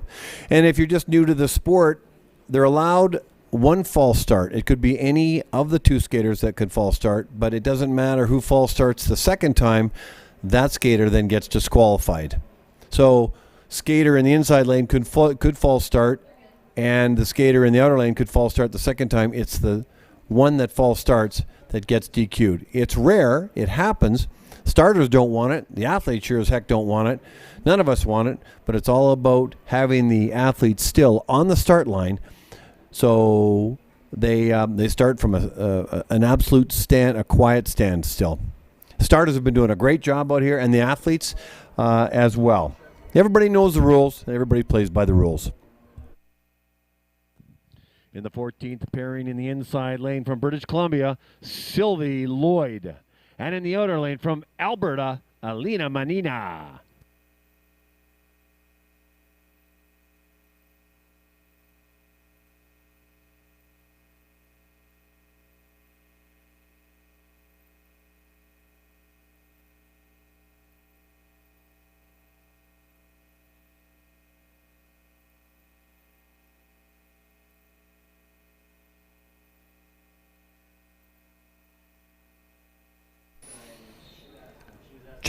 Checking out the times, we've got Lloyd crossing the line at 1:29:01 and Monina in at 1:31:42.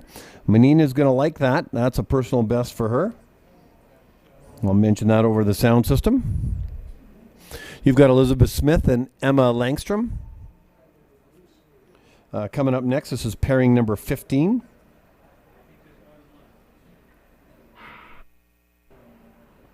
Smith in the blue and black outfit, and then Langstrom in the black and the orange. In the inside lane in this 15th pairing from British Columbia, Elizabeth Smith. And in the outer lane, Emma Langstrom from Alberta. A big shout out to Robin Solly for a personal best, along with Alina Monina as a personal best as well.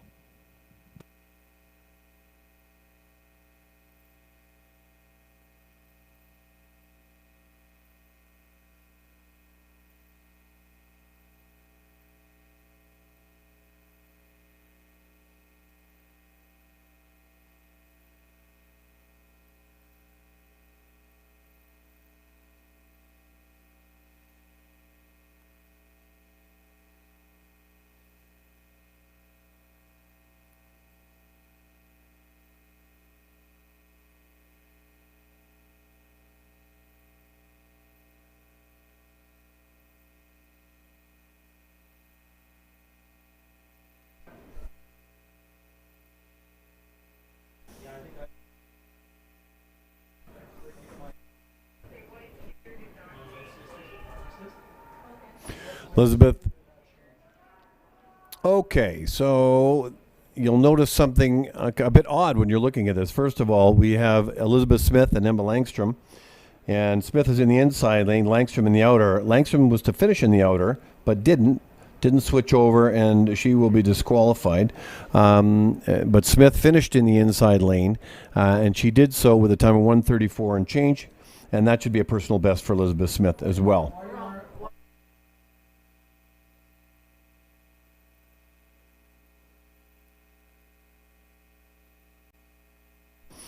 Okay, I stand corrected. Actually, Elizabeth Smith was to finish.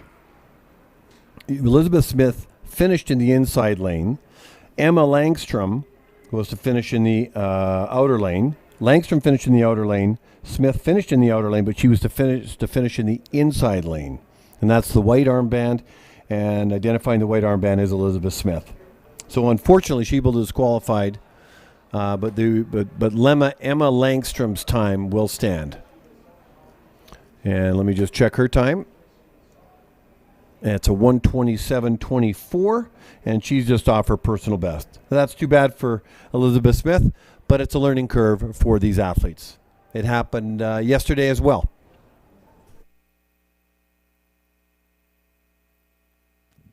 In the 16th pairing, in the inside lane, from Germany, Nela Charlene Neumann. And in the outer lane, from Saskatchewan, Serena Delaire.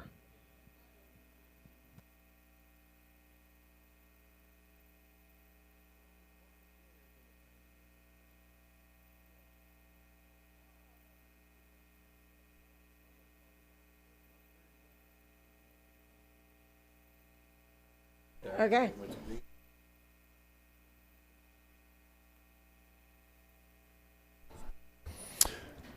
Okay, Neumann and Delaire's race has finished. Let's take a look at their times. Neumann's time is 1:24.96. She'll be happy with that. That's a personal best. And Delaire's in at 1:27.82, and she should be happy with that. These two ladies have personal bests. I'm going to switch gears on you as this race is about to start. First of all, Bonnie Blair's in the timing deck, so I'm probably going to announce less and talk more. But Zoe Luters is in the inside lane wearing the blue outfit, and Sydney Benny is from British Columbia, and she is in the outer lane. And so it is indeed my pleasure for all us that are watching YouTube feeds, and there are thousands of you, I'm sure, following you from all over the world. Bonnie Blair, good morning. Thank you for being in the house here. Welcome to Canada. Welcome to Calgary. Yeah, thank you. Always nice to come here. I've got such great memories of this facility and town and the people with it. So I'm always happy to be here for sure. Well, Bonnie Blair. So I mentioned Bonnie Blair. So if you're new to the sport of speed skating, well, let me tell you who Bonnie Blair is. Because that was a few years ago when she had a strained neck from all the medals that were wrapped around her neck. But let me just rattle off a little bit of her resume. She won a gold medal in the 1988 Olympics in Calgary. She won gold in Albertville in the 500 and 1,000. And she repeated that in Lillehammer several years ago. And I could go on in terms of all the other medals in the World Championships. But she is arguably one of the most decorated Winter Olympians in the United States. And when I make that statement, how does that resonate to you? Yeah, it's definitely a nice feeling to have. And, I was just out there doing what I loved, and I was lucky enough to have success with it. So, I've got a lot of great memories, and a lot of those are right here. My last race I ever raced was right here on this track, and 1,000 meters right here, what we're watching on the YouTube right now. So this is the Can American Invitational Long Track Speed Skating Championship, which is primarily a developmental meet. A lot of the World Cup skaters they're in Norway competing, representing their country. We have a few senior skaters. Your daughter, one of them to be, and we'll talk about her in a moment. But let's talk about first of all how you got into the sport of speed skating. Did you grow up in a speed skating family, or did somebody give you some long blades and say, "Go try these knives on boots"? No, I was the youngest of 6 kids, and my brothers and sisters had been in it way before I was even never thought of. And then actually when I came around, they didn't have skates small enough to fit me, so they left my shoes on and then just put my shoes with my feet right inside the skates. So, I don't remember learning. My earliest memory is I remember racing at the age of 5, because in America we had numbers on our back, and when we had our numbers on our back, my number was 5, and I thought it was cool to be 5 years old and have 5 on my back, and then I won 5 gold medals. So I don't know. What goes around comes around. That's amazing. So at what point did you know? Well, let me just comment on this, ladies, first of all, for a moment. Sophia Dvorak and Ella Kluche from Saskatchewan in this race. And checking out the times, we've got Dvorak crosses the line at 1:29.57 and Kluche in at 1:26.82. 1982. So I'm going to toggle back and forth to see if I can actually hold a long conversation or an interesting conversation with Bonnie Blair while updating those in the Oval and also on the YouTube feed. It completes the 18th pairing. We're moving to the 19th pairing where we've got Gracie Reynolds and Hannah North. So at what point did you know, how old were you when you knew that maybe you had something, you had the goods, you had something to say, maybe this is a sport that I should pursue because I'm getting really good at it?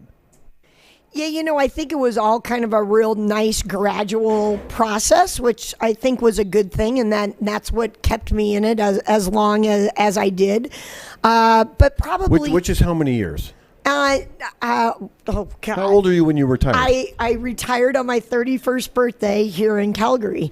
So, wow. But you look at the athletes today, and we're definitely seeing some longevity and athletes in their 30s. So, could I have gone a whole nother Olympics? Maybe. Well, Tatiana Blomman is 35 or 36. Isn't there a female racer internationally, 49 years of age, from Germany, I think, or the Netherlands? Claudia Pechstein, who she was skating when I was skating, and she's still skating. That's amazing. If you're looking on the screen, you're looking at Gracie Reynolds from Saskatchewan and Hannah North from British Columbia. We're talking here with the legendary Bonnie Blair. I'm so glad that you're here because of your daughter, right? Yeah, so my daughter's racing, and then along with her, we've got 5 other athletes that are kind of in our training group.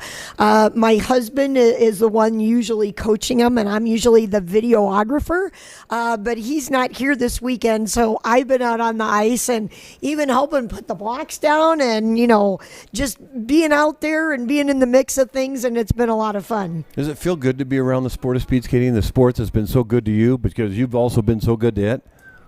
Yeah, I was really excited that my daughter wanted to speed skate.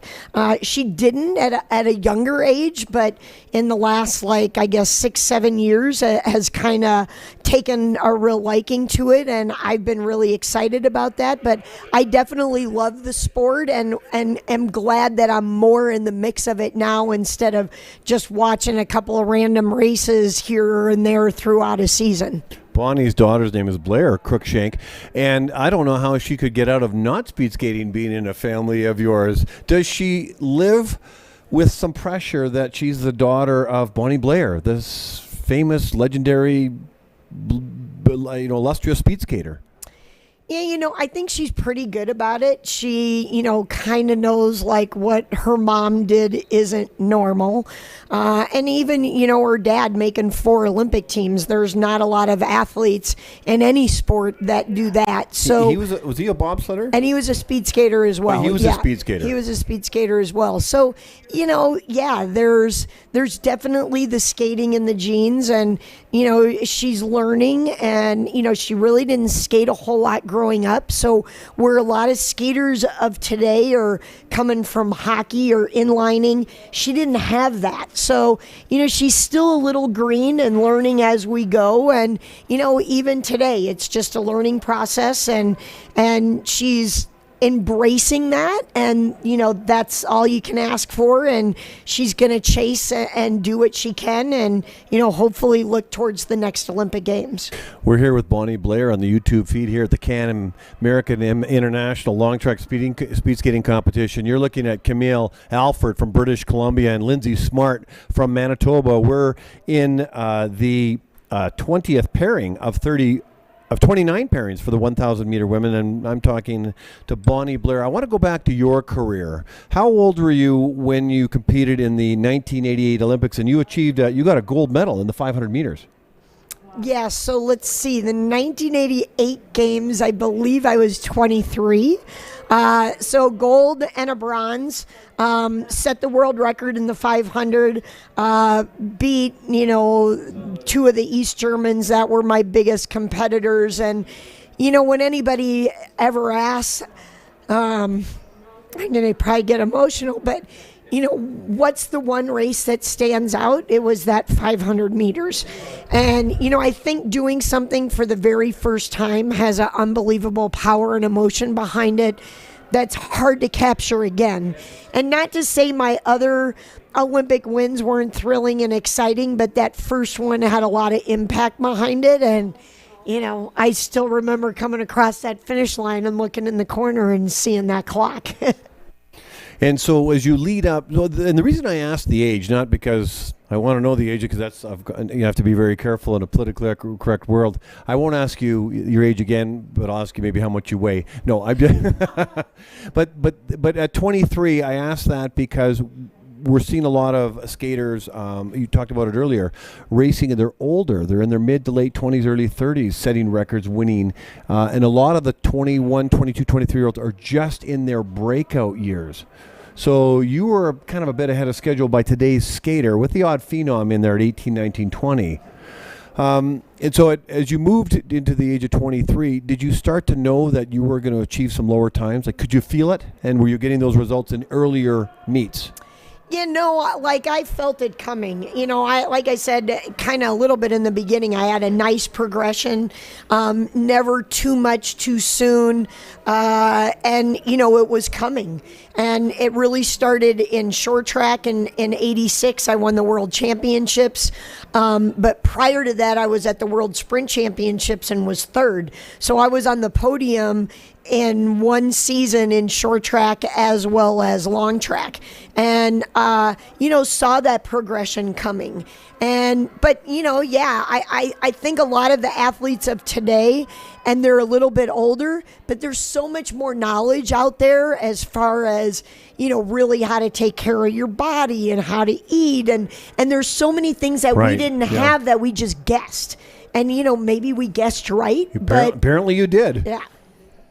As we talked to Bonnie Blair, the legendary speed skater out of the United States, who's coaching a half a dozen athletes up here in the CanAm International. You're watching Tatiana Vlieg finish up her race along with Maya Kemp. Tatiana's in from British Columbia, and Maya Kemp is in Manitoba. Now, as you watch these skaters develop, what kind of advice, and just in general, because a lot of these skaters are really new to the sport. Some of them are new to Calgary, first experience, or maybe they've only been here a couple times. It can be daunting to an athlete when they walk into this building. I know that they've built probably another 30 ovals around the world, and you've probably been to a number of them. But when you walk into the Calgary Oval, it can be a pretty intimidating building, yes?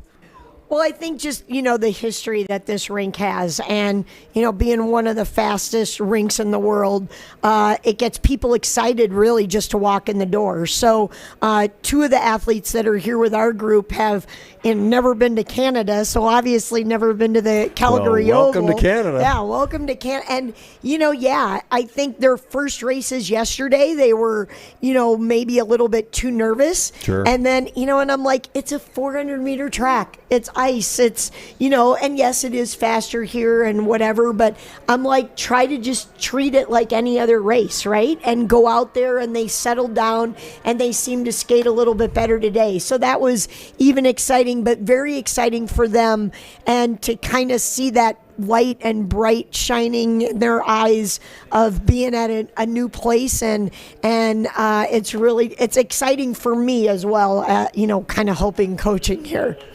We're talking to the legendary Bonnie Blair, who's coaching her daughter and a number of other skaters from the States.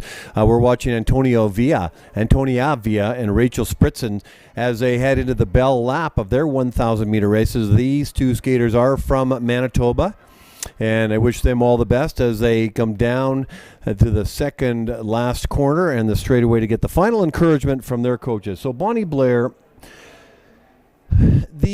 you, even though it's about competing against the clock, you competed against various other skaters, and you talked about Germans. I don't want to say nemesis, but let's call them nemesis. I mean, you want the best for them, but they want the best for you to bring out the best time in each of you, and may the best time win. Correct? Yeah, exactly. I mean, when you race, and like, if you are going to win, you want people to be at their best, to know that, okay, I won and I was at my best, they were at their best. But if they're, not somebody's sick or, whatever, it doesn't make it as a thrilling victory as knowing that everybody was there. And all the countries, even last year with COVID going on and not all the countries were at the World Cups and things like that. So winning didn't have that same impact that it does now with all the athletes still there. So Susan Ock is from Manitoba, and she's also president of Speed Skating Canada. You and Susan are friends, but you competed. She competed in 5 Olympics. How many did you compete in? I was in 4 games. You were in 4, and I watched you. And she's been a bridesmaid to you at Lillehammer and in Albertville. And but with Susan, who were the other skaters that you tended to compete against and win? Yeah, so the East Germans were really kind of the first ones for me, once I kind of got up to the top, I guess I should say. There was a lot on my way up. But Susan was another one where we had a lot of, I call them friendly rivalries. We pushed each other, and we had some great races here where, I'm setting the world record or whatever. And it was good to have somebody really push you. And Yi Chaobo from China was another one, kind of in that mix. But it was really, the 2 East Germans, Krista Rothenberger, Luding, and Karen Kanya. Then Susan Ock and Yi Chaobo. Those were my 4 main, rivals that I had throughout my career once I kind of really got up there. So I'm new to the sport of speed skating, and I'll never know what you know. You'll forget more than I'll ever or learn over time. But as a speed skating dad, I'm learning a little bit more about the sport. And I've watched your races on YouTube, footage in Albertville and Lillehammer, and you look like you were technically perfect. And technique is everything in the sport of speed skating. But that's my view. I watched all the other skaters. They were very good skaters. But that extra 1/10 of a second, 2/10 of a second, that came from your technique. And so is that what separated you from everybody else? Or what was it? Yeah, I mean, for sure with these Germans, because they were definitely bigger and stronger than me. I would see their legs in the locker room without their uniform on, and I'm like, I don't know. I don't think my legs are going to get that big. But, I knew that if I was to beat them, technique was the way I had to do it because they weren't as technically sound. So if I could hone in on that technical aspect, that was my opportunity to try to get them. And who drilled that into you? And is that the advice you would give all these skaters in this building as they work through their, and enjoy their developmental and hopefully move on to higher levels in the sport of speed skating? Yeah, and for sure, kind of one of the things my husband and I are working with our daughter. And, we see that potential, but really working and honing in on those skills. So, you're going these times now, but we can actually envision going quite a bit faster once she can lock those in. So, I think technique is a big part of the sport, and the more technically sound that you can be, the chances it gives you better chances for a better outcome. So what is it in the technique of speed skating? Is it the stride, the quiet upper body, less movement? What is it? The fitness is one part, but the fitter you are, the more you can hold that technique. But if you were to say you've got Denise Wessling here from BC and Talia Halperin from Alberta, if you were to sit down with these 2 skaters, and I'm not, figuratively speaking, what is, in general, what are sort of the 3 things you hone in on in terms of the technique of a speed skater? Right.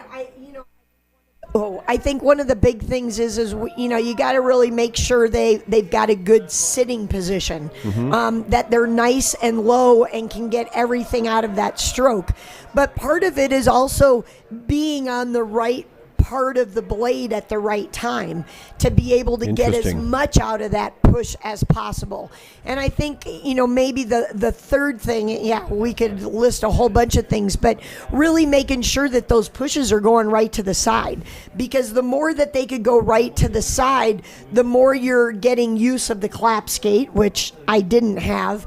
But you don't want the push going back. The more to the side that you can go, the chances are the faster you're going to go, no question. And how different that is from hockey, because the push in hockey is back, where in the push in speed skating is to the side.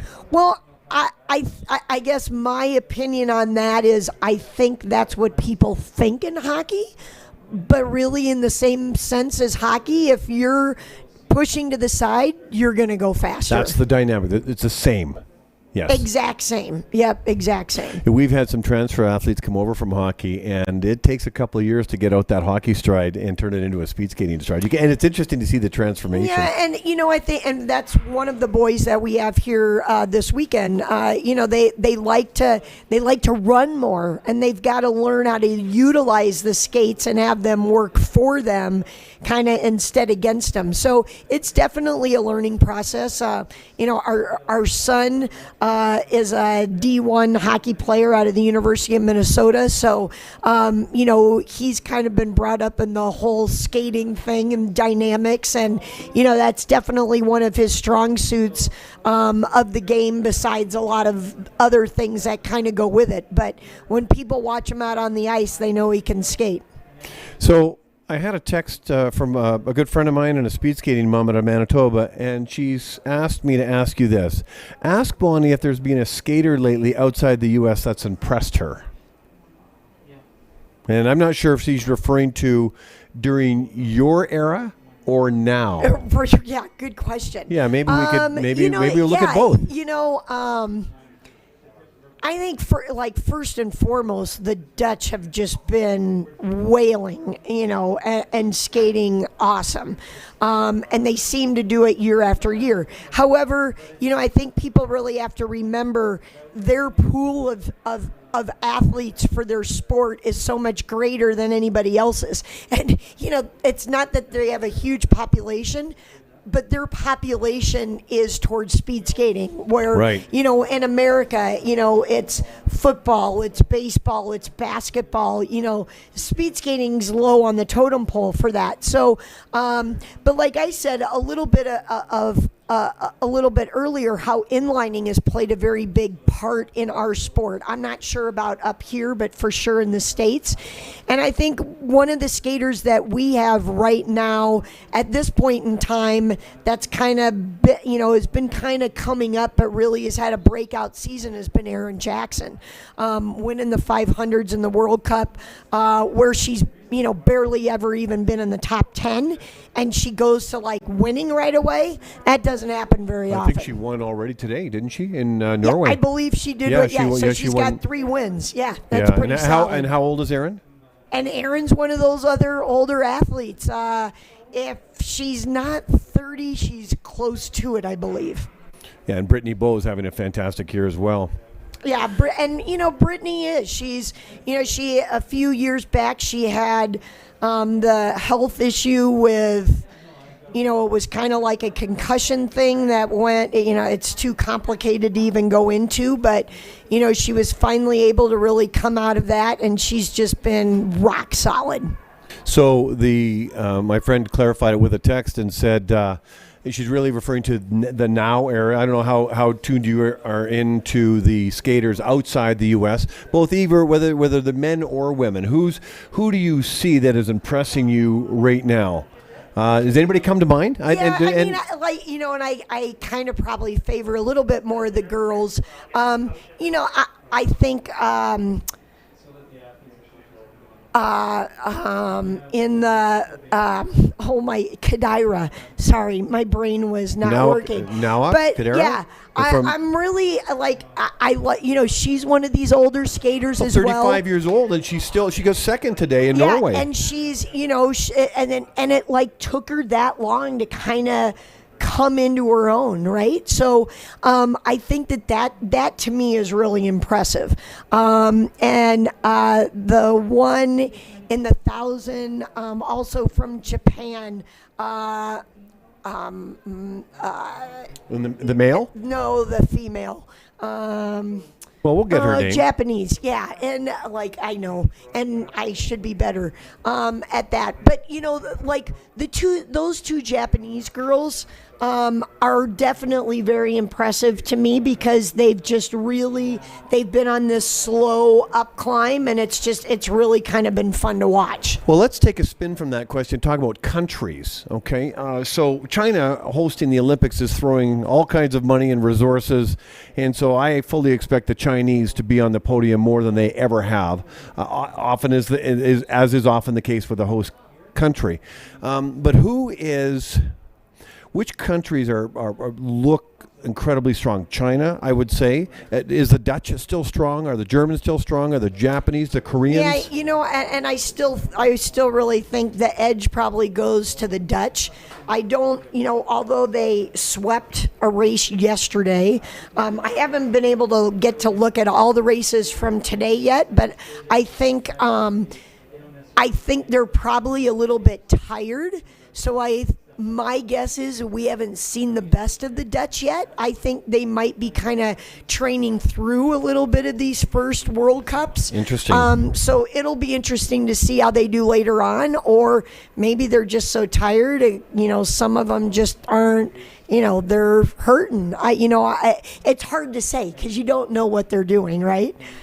Let's talk about the States. Very large country. As you said, speed skating is very low on the totem pole of interest. By the way, I've been not toggling as effectively back and forth announcing in the oval because I'm just enthralled with my conversation with Bonnie Blair. But if you're part of the YouTube feed and you've just joined us, Eloise Spence and Heidi Beck from looks like British Columbia. And the people Alberta. that are at home, they're still getting to watch the races. Oh, yeah, so I hope they're do. still enjoying it, even though they're not getting the commentary of, going into this last lap here for the girls. Well, some of the parents here they have the webcast on, so they can listen both to the announcing and also. So Well, that's right, great. people in the States are listening to this too. So, yes, there's way more Canadians here, but we got a lot of Americans that have been tuning in as well. No, that's awesome. We're so glad you're here, and I know the pandemic has affected numbers in terms of crossing the border, but I want to talk about, first of all, the sport of speed skating in the United States. With 300 million people, the speed skating is not high on the list.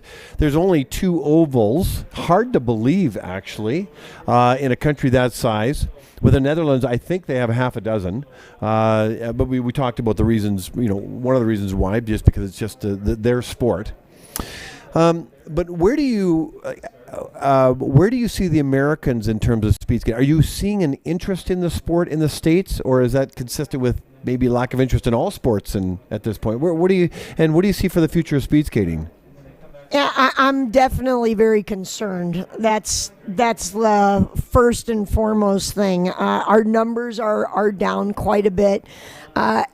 An Olympic year usually tends to help us. For sure, COVID didn't help very much.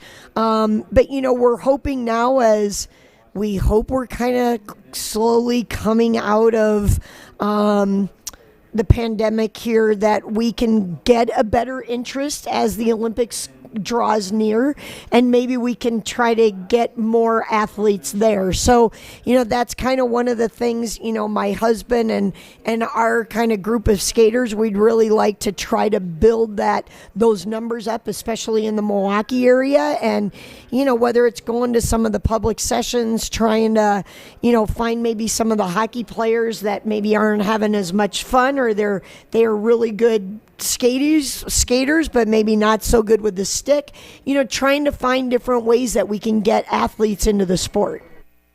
Yeah, and that was one of my questions, was how, in what ways are we going to reach down and try and generate interest? I know in Canada, it's really at the grassroots level. It's really getting the kids in at a young age, getting them part of the clubs, showing it's a very beautiful sport. It's going to be around a lot longer than you and I will ever be around. It's been around for 10,000 years, when they used to take husks off animals, put them on their feet, and they used it as a mode of transportation in icy conditions across lakes and rivers. So it was a mode of transportation, and they honed it into a beautiful sport, because it is really. And if you watch it on a YouTube feed or on a TV, it's one thing, but when you actually watch it live, especially at ice level, isn't it beautiful? And you have really no appreciation of how fast these skaters go. Yeah, definitely. It's like probably like any sport is better to see in person versus on TV or on some network. But, even short track, I tell people like you go and you watch a short track meet and you're just hooked. Like you're like, oh my gosh, and they're going so fast and they're so low to the ice. And, even it might be a little bit hard to tell here why these races are going on, but we even got some, makeshift races going on the inner rink with some younger kids, and I love to see that because short track is a lot of fun to skate. Having done both, you better have plan A, plan B, and probably plan D when you get to the starting line because you never know what's going to happen. Yeah, it is very exciting. It is a thrilling sport to watch. Did you ever clock on how fast you actually raced at your peak? Well, I never competed on clap skates, but they said kind of like between, 25, 29 miles an hour. That would be a story problem, and I'm not very good at math. So let's just go there. Yeah, I think you would be at least that speed. So back to speed skating in terms of just in terms of the interest. So you have concerns about its future. It's not a sport that's going away. The Olympic years gives it a bit of a advertisement, I guess, or some interest. Kind of the same way Top Gun, the movie probably attracted a lot of fighter pilots or potential fighter pilots. So that happens.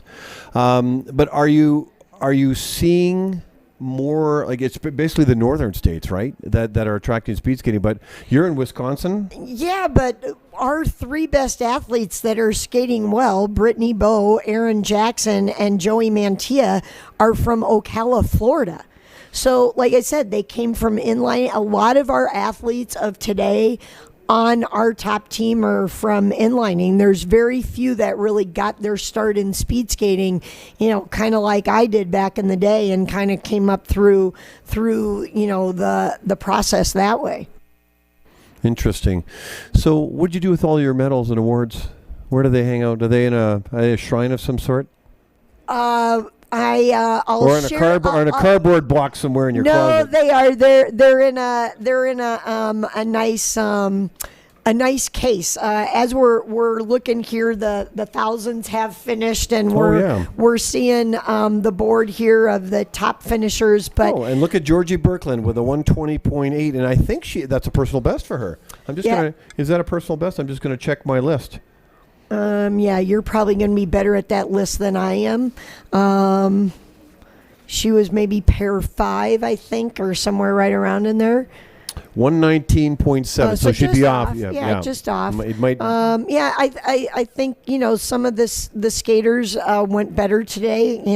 I don't know, maybe because the girls got to sleep in a half hour longer. I'm not sure exactly, but back to where my medals are. I have a nice coffee table that was designed for me by something that I envisioned of having it in the shape of Olympic rings. So I have so cool. A coffee table that's made in the shape of Olympic rings and have my medals in there, other mementos from my husband's our career, as well as our kids have put some of their stuff in there. My daughter's, first gymnastics medal, my son's hockey medal, like they've got some of their stuff in there too. And this coffee table's in your home? It's in the home and sits right in front of a big sectional couch, and I could maybe get a picture for you, and maybe you can share it during the races, and I'm guessing get it on a video screen somewhere. I definitely want you to do that, and either for this meet or for others, but I'd love to have it for the archives. And the next time you come up here, I want you to bring it. Can you bring a gold medal? Well, to be honest, or do you have to open up the coffee to take the coffee mug off the table? I can get it out. The only one I really ever travel with is my one from here in Calgary, because it is the only one that's like a metal. And because Albertville, yes, they were made with Lalique crystal, so the inner lay of the metal was crystal, and the outer lay was gold, silver, or bronze. And then at the Lillehammer Games, when they built the hockey rink, they built it into the side of a mountain. And so when they dug it out, they took the granite from there. And what they did is they made the interlay of those metals of granite. So they had the granite on the middle, gold, silver, Which bronze made it very on the heavy. outside. Yes. And so then with the different grains and everything, they're all very different and unique. But that, as well as the Albertville ones, are fragile and breakable, and so they kind of pretty much stay in the table as much as possible. Well, I definitely want to see a picture of that as we wind down our conversation. Did you get a key to the city at one point many years ago? I believe I did when I retired. I wasn't lucky enough to be able to participate in Olympic Games in my home country. But this was as close as it came. And for how much time we had really spent here leading up to the games, being the only enclosed facility in North America, I really did kind of feel at home here. And I always felt like, people here appreciated me and enjoyed what I did, and gave me lots of praise for that. So I did feel, maybe I've got a pinky toe of Canadian in me or something, but I feel very lucky that I was able to finish my career here, and really kind of the main kickoff with a bang was that 500 here, and then my last Olympic race, or my last international race, was here at the Oval finale, March 18th, my birthday, 1995. At the young age of 31, at least from my perspective, I see that as very young. Miho Tagaki, is that the Japanese skater you're That's talking the about? Japanese Miho. Yeah, that's who got the a one silver medal this morning to the gold of Brittany Bowe. Yeah. So there we go. So that answers that question that was asked. So. Well, I am just thrilled to have had this opportunity to talk to you. We met a couple of years ago up on the top deck. I want to introduce myself, and I hope to have you back, or I hope to have you back when I'm back. But please come back, bring your skaters back, and I want to congratulate you on a great career. And you're giving back now, which is amazing. And maybe we'll create some more mini Bonnie Blairs. Well, we'll see. We'll try. It's always nice to come back. We might be coming back for the finale, so you might see us Which here is in again March, in March. But as long as my daughter's still skating, and this is an opportunity for us, we love coming up to this competition. I always feel it's nice for the athletes to get a change of pace and be able to go somewhere else and see how everybody else does it. And they get different pairs. Although we've had a couple that had Americans paired together, Well, but I saw that. That's just the way it goes. So I'm sure some of the Canadians have been paired with some of their other guys that they've been racing against all season, but still, just to be in another facility, it's nice, and we appreciate the welcome we get. Not just me, but all the Americans here. They've enjoyed their time here, and they keep coming back. We know we didn't have as many numbers, but like you said, I think part of it is just a lot of still the challenge with COVID. Well, this pandemic hasn't left us yet, and it's even affected some of the competitions in Germany, because they're about to go. Their case counts going through the roof, and the Neo Senior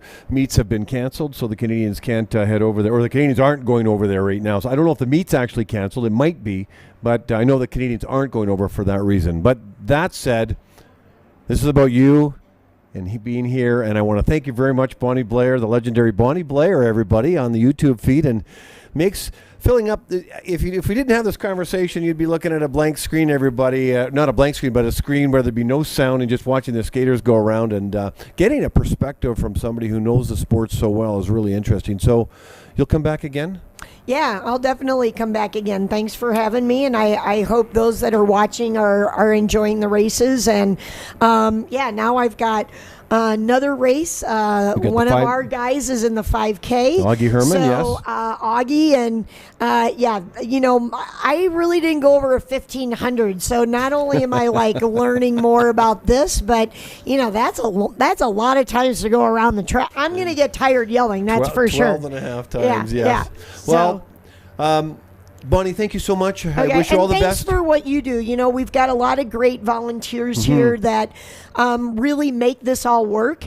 And I think a lot of times people forget about that. But the officials, the guys driving the Zambonis, you yourself that are taking the time and doing your research. You've got, chicken scratch written all over these pair sheets, but, you're letting the people know what's going on, and that makes it more enjoyable. So for all of those that have volunteered for this, a lot of the athletes, me from the past, but, we appreciate because it makes it all work, right? Well, and it gives these guys the opportunity to come here and race, and that's awesome. You're welcome, and it's a small community, and many hands make light work. And I know back in the province I'm part of, which is Manitoba, all the parents get their shoulders behind it, really to help out their kids. And it's a small community for us as we grow through, as our kids go through the sport. Wherever they end up, we're having a ton of fun with it. And it's far better to feel like I'm doing something and helping out than not. So, Bonnie, thank you so much. And love your energy, and that's awesome. So thank you very much. You're welcome. Bonnie right. Blair, everybody, the legendary speed skater from the United States. Enjoy the rest of the races. And have a great And the rest of the weekend. Yeah. All right. Thank you, Bonnie.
Well, welcome back, everybody. I'm not sure how many are on the YouTube feed right now. I know that we've had a break between the women's 1,000 meter race and the men's 5,000 meter race, and there's been warm-ups for the 5,000 meters, and also the mass start, the women's, which is going to be held at 3:30 Alberta time.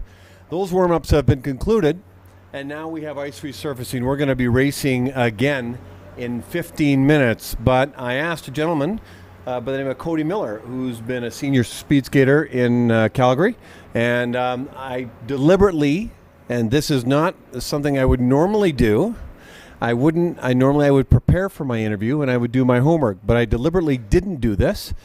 And for the reason that we're going to discover Cody Miller together, other than, of course, his family and his friends. So we're going to put some building blocks together. So first of all, Cody Miller is a skater out of Calgary. Welcome, and thank you for being here with me.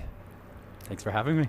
You're welcome. You're a good friend of my nephew, Simon Cootes, who was a nephew by marriage, who was on with me for about an hour yesterday. And between the two of you, you're incredibly passionate about the sport of speed skating, and you're students of the sport in so many different areas. Yes? Absolutely, yeah. Yeah. So where does that come from? I don't know. I don't know where it comes from. I just started following the sport a little closer. Like, I followed the World Cup circuit starting, I want to say, the 15-16 season. And since then, I just can't get enough of it. Any opportunity I can to compete with others based on speed skating, like fantasy pools, I'm in. I'm so far into that. All right, well, we'll end up talking a little bit about that. But first of all, let's talk about who Cody Miller is. So first of all, how old are you now, Cody? I'm 26 years old. You're 26. Where were you born and raised? Born and raised Edmonton-ish. Ish. Well, there's other towns outside of Edmonton. Can you be specific? Some farm, a ditch? Morinville, where? Alberta. Pardon me? Morinville, Alberta. Bourneville? Yep. Bourneville. So, okay, where is that relative to Edmonton? It's about 25-minute drive to the north boundary of Edmonton, and then it's probably like a 45-minute commute when traffic's good to the Oval.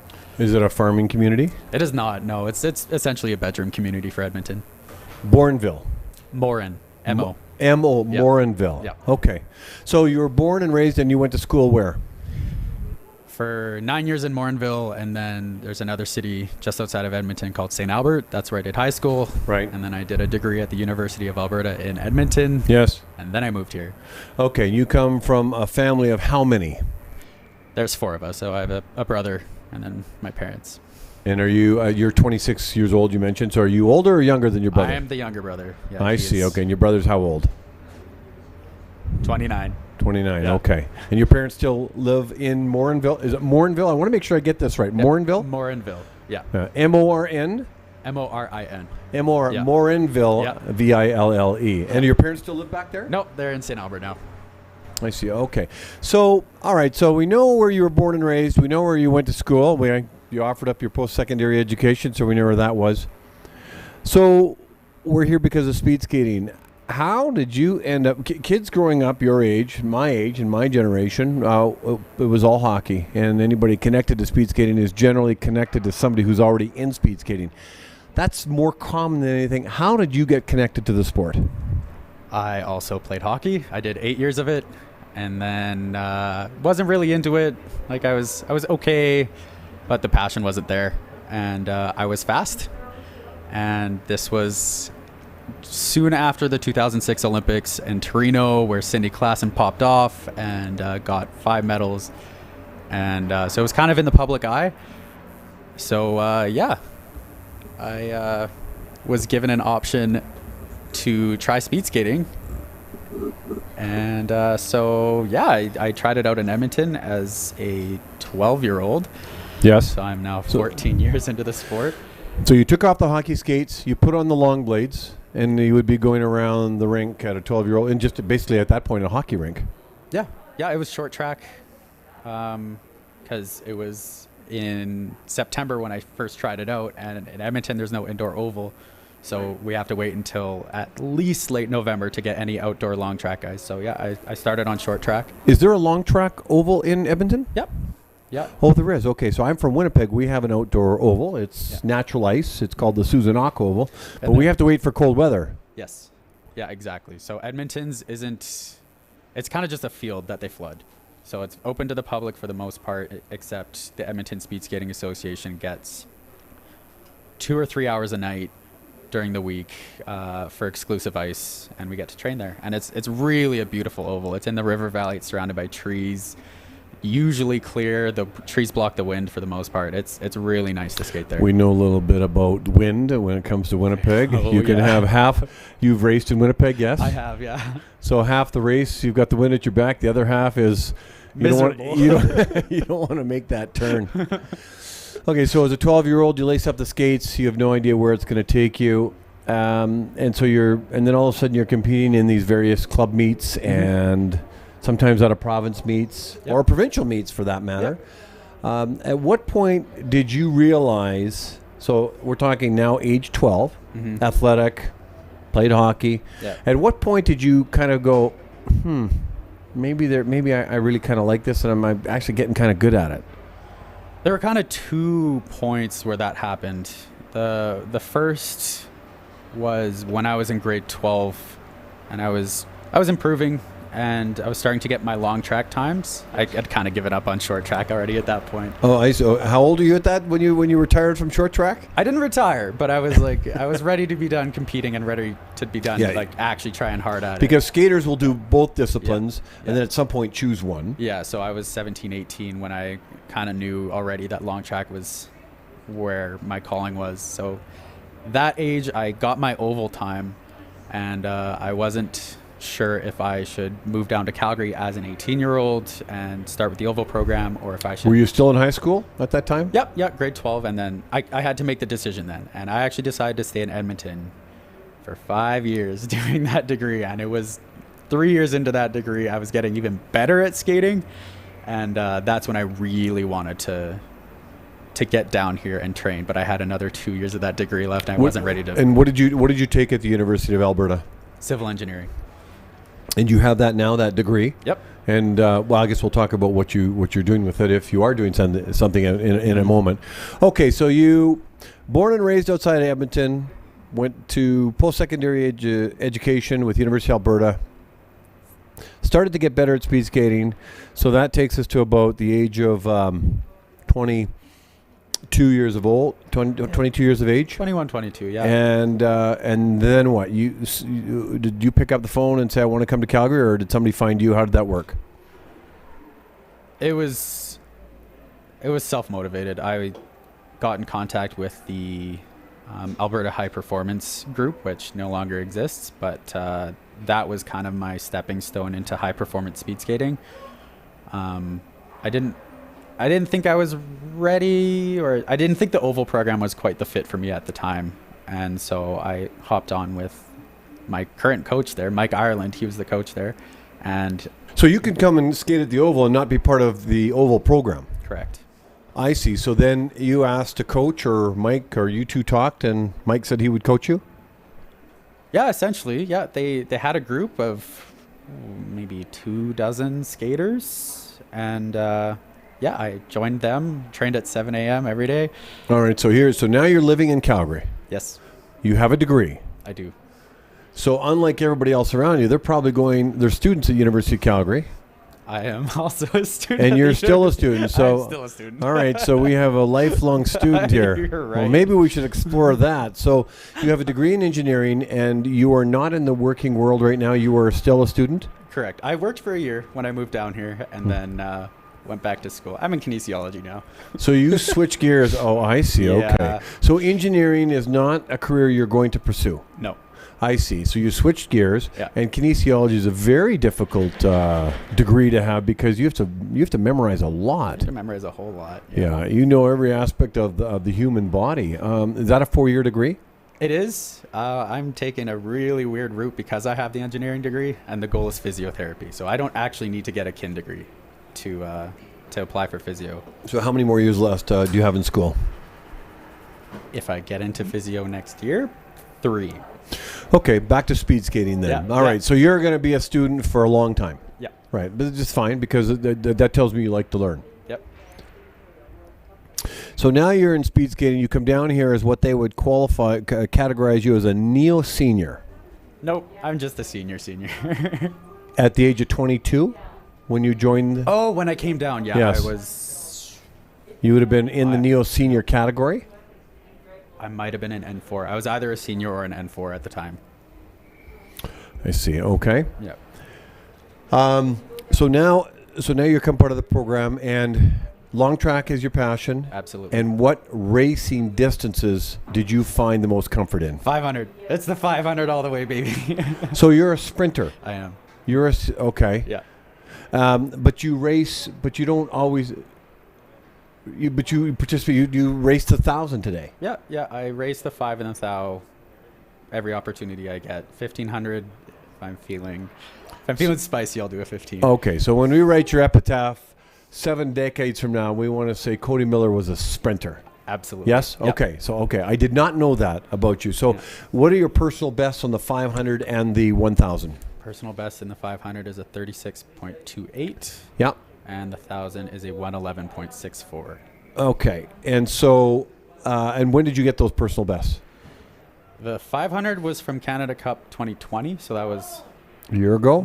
Year and a half a ago? year and a half, almost 2 years now. Mm-hmm. And the 1,000 was a month ago at the Oval Invitational competition. Okay, all right. So then, International. So now when you look at your career as a 26-year-old, so you want to keep speed skating, right? There's two passions here. There's the passion to speed skate, and there's the passion of the sport itself, which you and your peers and your friends dive into. Okay, we'll talk about. I want to talk more about that when you're going to hang out with us for a couple of quads for the 5,000, because we're going to start that in about 3 minutes. In a moment, I'm going to have to put my announcer hat on and get the oval all ready for this. But you're going to stay here. We're going to start the 5,000 meter men's race here in 3 minutes. If you've just tuned in, we're interviewing Cody Miller. He's Edmontonian who now lives in Calgary and is a lifelong student, but will one day be producing some income to pay off all his loans. You got a few of those? You got a few loans? A couple, yeah. A couple. And physiotherapy is where he's going to land, from civil engineering to physiotherapy. Yeah, that's the goal. And is Calgary going to be your home base, or are you going to move somewhere else at some point? That depends on where I get in. So it could be Calgary, could be Edmonton, could be Montreal, could be Hamilton. That's where I'm applying. All right. And your coach right now is still Mike Ireland? It is. Okay, and he was a prolific speed skater. Do you ever watch old footage of Mike? Oh, yeah. Yeah, that's one of our team's favorite activities together. Well, if you looked at his physique, he was built genetically disposed to be a speed skater. Yes. I'm genetically disposed to be a lawn bowler. Him, a speed skater. He was amazing. We sponsored him when I had my own company back in the late 90s, early 2000s. Oh, no way. Yeah, so, and I'll tell you a story about Mike, and that's how I fell in love with the sport, was watching him one day. So if you just give me, we're going to come back with Cody Miller. Are you enjoying yourself? Are you okay with this? Oh, I'm having a great time. Okay, we're talking with Cody Miller, who's a speed skater out of Calgary, and he's a double threat. He loves the sport in terms of an athlete, but he also loves the sport in terms of as a student of the sport, and he just loves the sport. It's like some people like hockey or basketball. So 1 minute to race time. I'm going to get on the mic. We're going to come back to Cody Miller once we start. And what you're seeing on the screen right now is the starting line for the 5,000 meters. Less than 2 minutes to start. At 1:39, we have 8 quads. Well, 1 pairing and 7 quads for the 5,000 meter men's at the CanAm International Long Track Speed Skating Competition. And I'm going to introduce the first 2 skaters. This will be the first heat of 8 heats. In the inside lane from Alberta, Caleb Mueller. And in the outer lane, in the Battle of Alberta, for this 12.5 laps, sail out of Jack Deibert. Mueller and Deibert. And up here in the timing deck with me, we have Cody Miller. Check your YouTube feeds, because we're going to provide some commentary for the first 3 heats. 1 pairing and 2 quads. And after that, hopefully we'll have Katie Herman that will join me to make your watching YouTube feed much more interesting. Good luck, gentlemen. So we got Caleb Mueller and we got Jack Deibert. These are skaters that you know. These are friends of yours. These are peers of yours. These are competitors of yours. Yes? Absolutely, yes. But not really competitors, maybe in the 500 and 1,000. But this is a race that you would not race, correct? I have never in my life raced the 5,000 meter. Well, we actually have some racers out here that from Manitoba that actually want to be part of the 5,000. And so we're not sure why. It's a grueling race. But we're going to talk more about that. So Leslie Cassidy is on the camera, and she's about social distancing 6 feet away from me. She's got the camera pointed at the start line. The start line is the same as the 1,000-meter start line, yes? No, it's further down the back straight. So they actually start in the very end of the back straight, whereas in the 1,000 they start halfway through the back straight. Oh, they start right on the corner then? Correct. I see. Okay. I got it. Okay. It's another, 50 meters down? Or is it? About 50, yeah. Yeah. Oh, I see. Okay. So,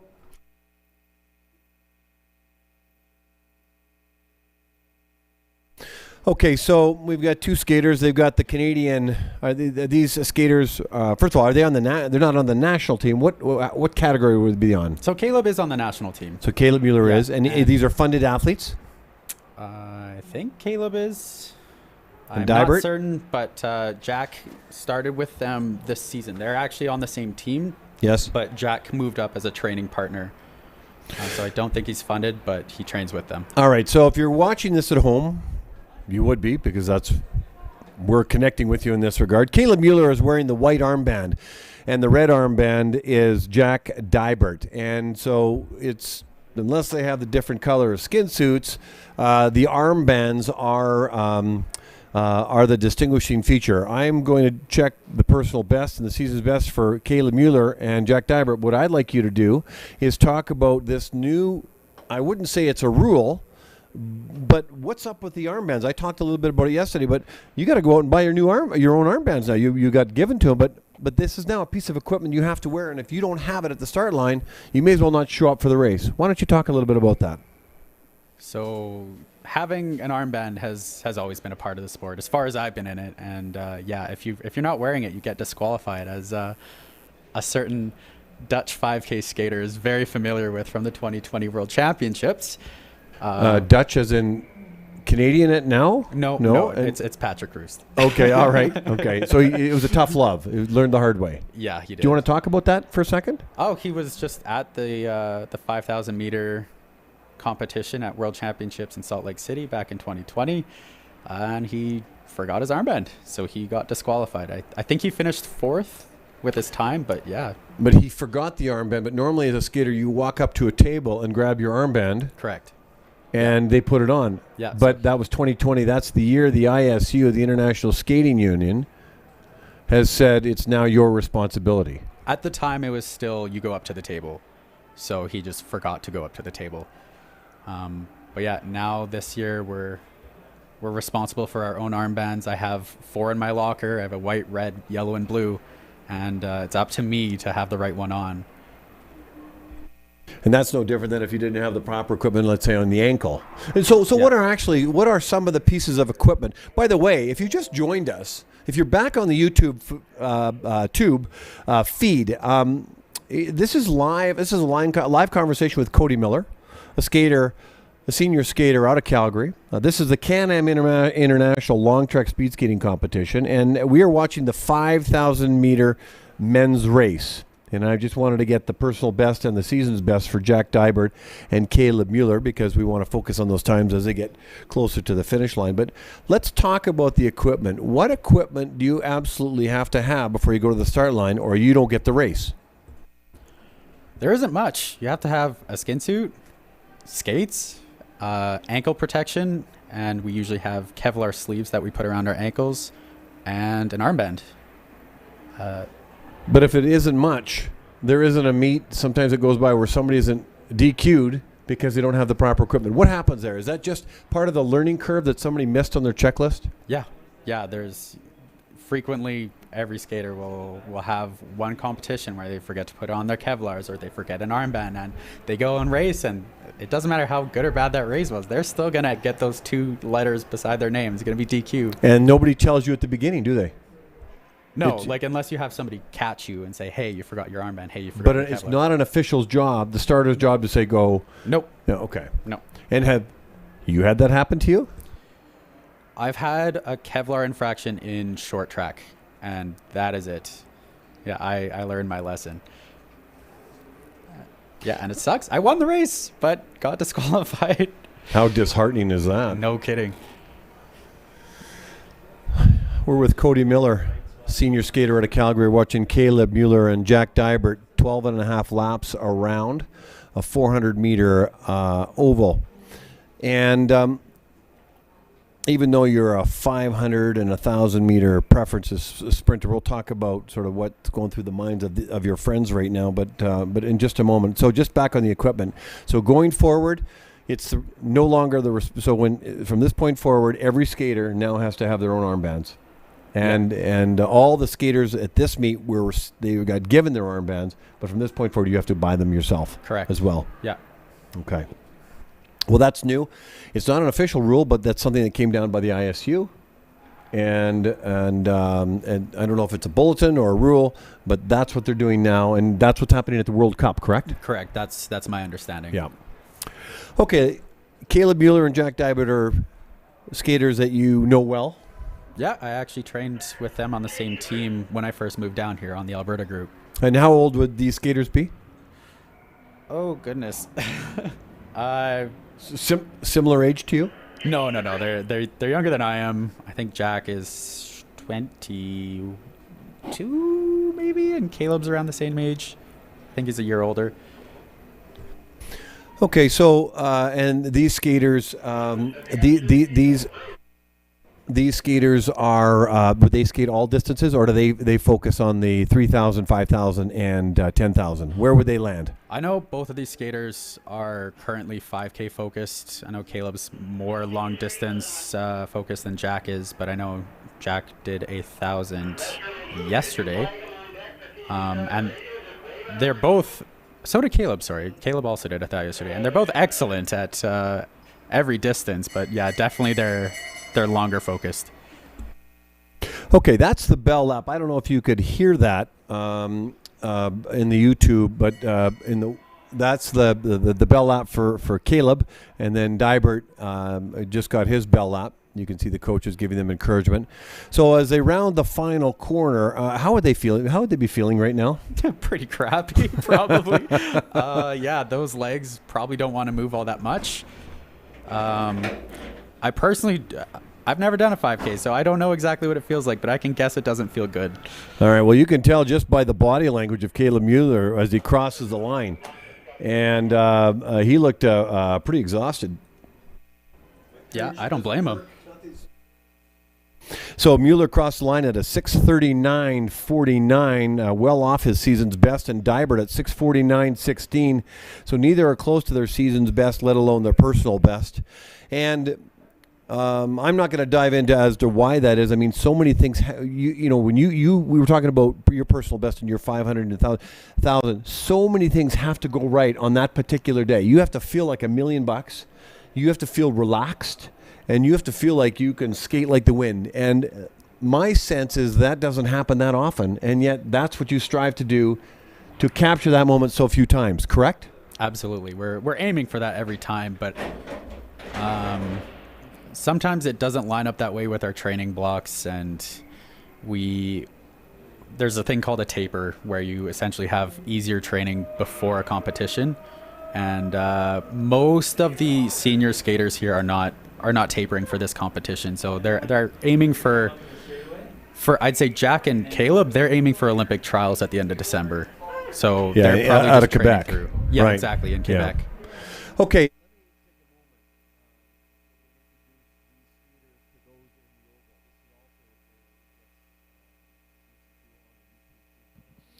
So we're in heat number 2 where there are 2 pairings. We're now in quads, so 4 skaters on the ice at the time. And if it all works out, no one laps anybody, and you'll see 2 sets of clean 12.5 lap races. So in the first pairing of this quad, Matthew Laxton in the inside lane from Ontario. That's where he started, and Joshua Hathaway from Alberta. So they'll be wearing the white and the red armbands. In the second pairing, we've got Thomas Milin from France, and he'll be wearing the red armband.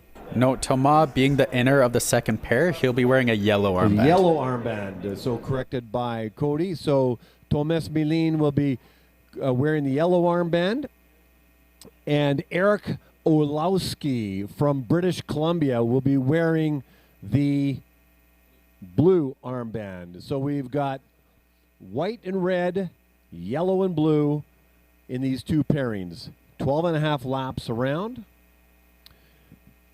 And I'm going to go back on the YouTube feed. So now you've got 4 skaters out there. This has got to help their times with the wind.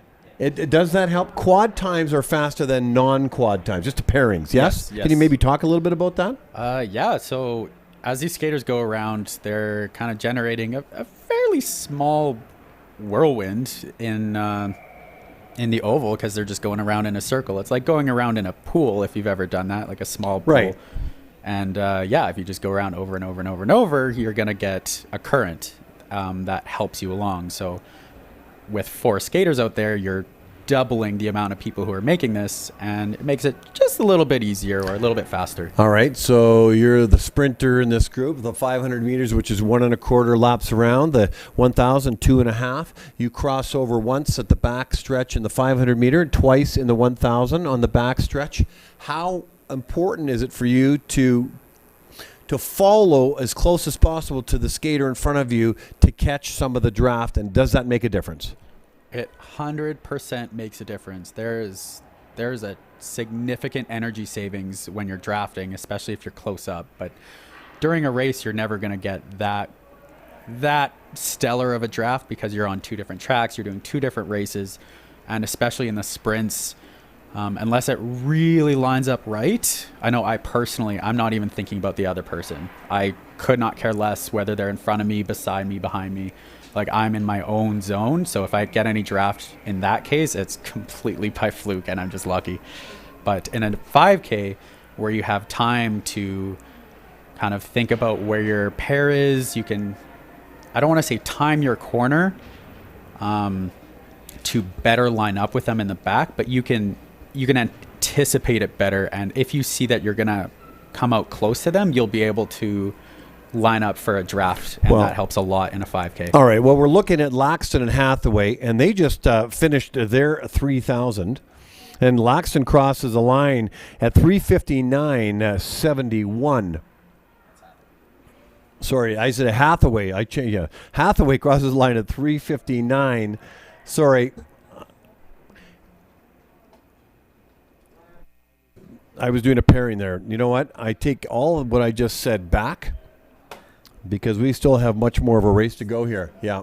Okay. So let me take all that back. What I wanted to, we were focusing on the crossovers. Okay. So we're watching these 2 skaters come out of the second corner off the back stretch. What I want to catch is them on the back stretch where they're crossing over. So what are we? We're looking at Milan and Orlowski. So that's on the front stretch. I want to get some footage on the back stretch. Okay, here they come. And I think Thomas and Eric here are timed well. I think, Thomas will be able to get a bit of a draft off Eric here. So Thomas Milan is the first. He's going to switch over into the inner lane. So Eric is now in the lead. Thomas just switched to the outer. Okay, all right. So Milan is in the yellow with the yellow armband. Okay. And that would have helped just a little bit, even though they're skating like the letter S.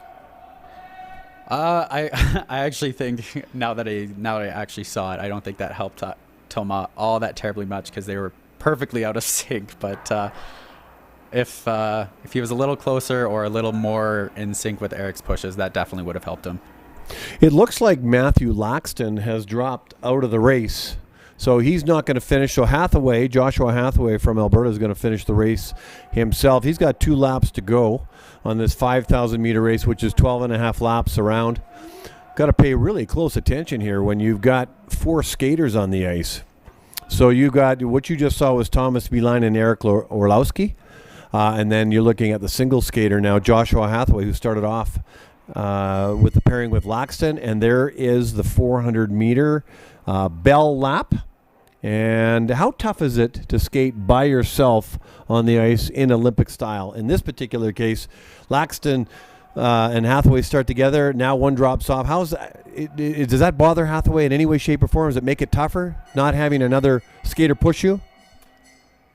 For me, yes, that makes it more difficult, and I find it's the same way for a lot of skaters because you kind of get a back and forth play during the entire race where if you're well matched up, which it looks like Eric and Thomas are here, you'll pass each other every second corner. It'll be like, okay, well, Eric's ahead of this one, and then Thomas ahead this one, and now Eric's finishing ahead. But it's a very psychological game. Yeah. And it usually works in your favor to have a pair. All right, hold that thought. 6:42.09 for Hathaway. 6:42.09. So that'll be a season's best for Joshua. So he'll be happy with that. And let me just check me lines in a moment. So Milan's time is 6:48.41. That'll be a personal best for Milan and Orlowski. He has a PB of 6:50, which would also be a season's best for him, I think. And Orlowski crossed the line at 6:47.17. So he's got a personal best. So we've got 2 seasons best and a personal best.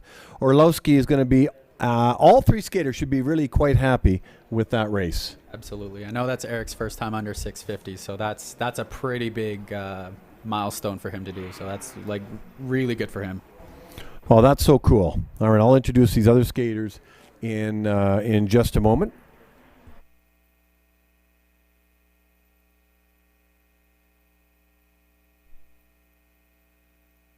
This is the on the YouTube feed. I'll announce it in the oval in a moment. But this is the third heat. So the first pairing was Max Halleck and Daniel Hall, and they're both from Alberta. And then you got Augie Herman from the USA and Daniel Pauly from Saskatchewan.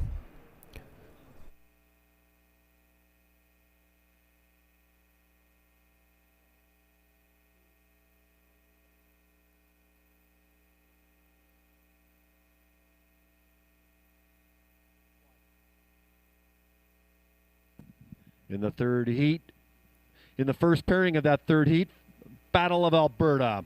Starting out in the inside lane was Max Halleck, and in the outer lane was Danielle Hall. In the second pairing of this quad, we got from the United States of America, starting off in the inside lane, Augie Herman. And in the outer lane from Saskatchewan, Danielle Pauly. 4 skaters on the ice, 2 pairings to make this quad, and a big shout out to Joshua Hathaway and Thomas Milin with season's best in their 5,000 meter race. And an extra shout out to Eric Orlowski from British Columbia, who bested his personal best, and he now puts it into his resume, speed skating resume. He now has a PB or a personal best. Eric Orlowski, congratulations. Now let's see what Halleck, Hall, Herman, and Pauly can do. I was hoping to get into a little bit of the passion and the student of the sport, but I don't think we're going to have enough time because you have to go.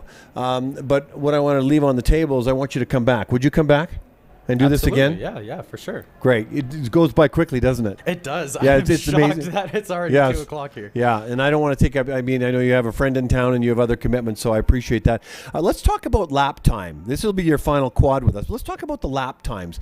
The idea here is to have consistent laps for as long as possible. And when they map out a strategy for a race, do they say, okay, if we do this time consistently, we'll end up with a final time? And do they actually sit down and put that plan together? How does that all work? Some skaters do, yeah. If they want a goal time, for example, like, I want to go under 7 minutes. Well, let's do the math. If you held this single lap time for 12 laps of the race, well, then you'll get your sub 7. And I think it's like a low 33 if you hold goes under 7 minutes. Some skaters just want to hold a better lap time for 4 laps and then hold on for the rest of the race, whatever that may be. Like the strategy for attacking a 5K is different for every person. But typically, you want flat laps. You want to do the same lap over and over and over and over. And if you're really on one, you can negative split, so you go faster as you go. A negative split means that you've actually had, well, for example, let's say you did a lap time of 32 seconds, and then all of a sudden you went back and did a lap time for 31 and a half. You went backwards, or you went quicker when you refer to negative split. Yeah, so it's your lap time is faster than your previous lap time. And the danger is going out too quickly, too fast, and then running out of steam. I'm very familiar with that feeling. In the 500 or the 1,000? No. Like I've done a few 3,000 meters. I usually do one every year, 1 or 2. And earlier this season, Do you get an allergic reaction to long distances, Cody Miller? Is that what you're telling me? I sure do. I went out a little aggressive, and I did not have a good race. Oh, that is too funny. Well, but when you're doing the 500 and 1,000 meters, you're just basically full out. There's no lap time. So when you go around the corner on the backstretch, and actually let's wait till we have an opportunity here, and we'll talk about this, because there's the front stretch for both of these skaters, but now they make this first turn as they head into the backstretch. You have your coaches there. Yes. You're not hearing anything. You're not seeing anything other than the corner, your coach, and he's holding, not necessarily a clipboard, a set of numbers. Why don't you talk about what do those numbers mean, and what's your coach telling you? What are some things your coach would say, even as a sprinter?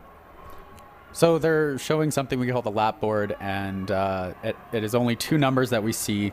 The first number they put is the second number of the full second. So, for example, if somebody did a 32-second lap, that number would be a 2, because we can figure out whether it's a 22, 32, 42. Got it. We have that sense. So looking at the screen, all these, and look at Halleck's lap time. Split.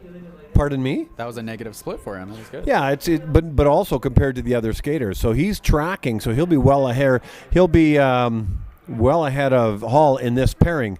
But they know that if Halleck's time would be 1.8 or 1.9, they all know that there's a 3 in front of that number. Exactly, yeah. You know about how fast you're going. So a lap board there would say a 1.8. And then for this next lap for Max, it would be a 2.1.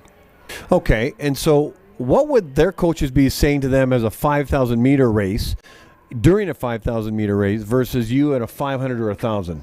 Like how much more can a coach say, go like heck?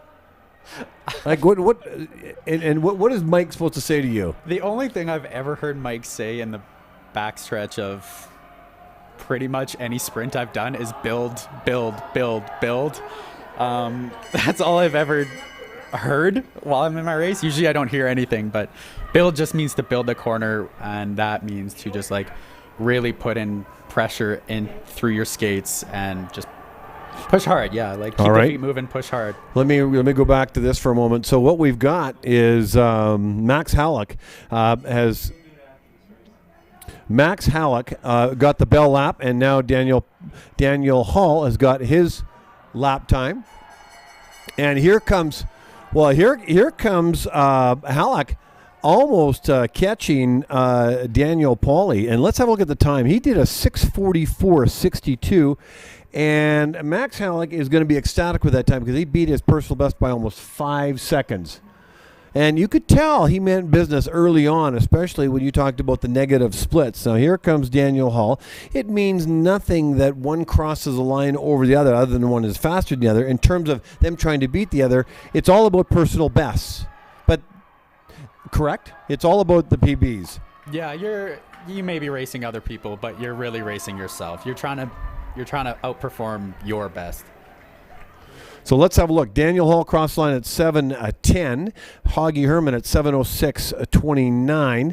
That would be no, that's not a personal best. And Daniel Pauly at 7:03.62. That definitely will be a personal best for Pauly. So Max Halleck and Daniel Pauly, buddies of yours? Friends of yours? Daniel, I've track started with him one time, but Max, he's on the team. So, yeah, I see him every day. Well, okay. Congratulations to Max Halleck and Daniel Pauly, and I'll announce that in the Oval. And so it's over. We're done. Hard to believe, eh? So, Cody Miller, thank you very much for sharing a little bit about the history of who you are and your speed skating career. We've left a little bit of meat on the bone. We left topics on the table. And I'll be back again, God willing, for possibly the Oval finale.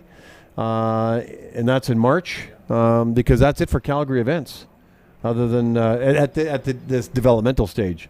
I know there's a World Cup and a few others happening, but I won't be back for then. But let's do it again.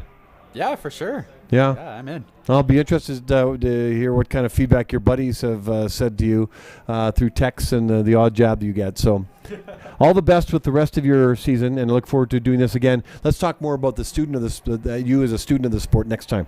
Sounds fantastic. Cody Miller, thank you very much, everybody. It's Cody Miller, originally from Edmonton, now a full-time student forever out of Calgary, Alberta. Thank you.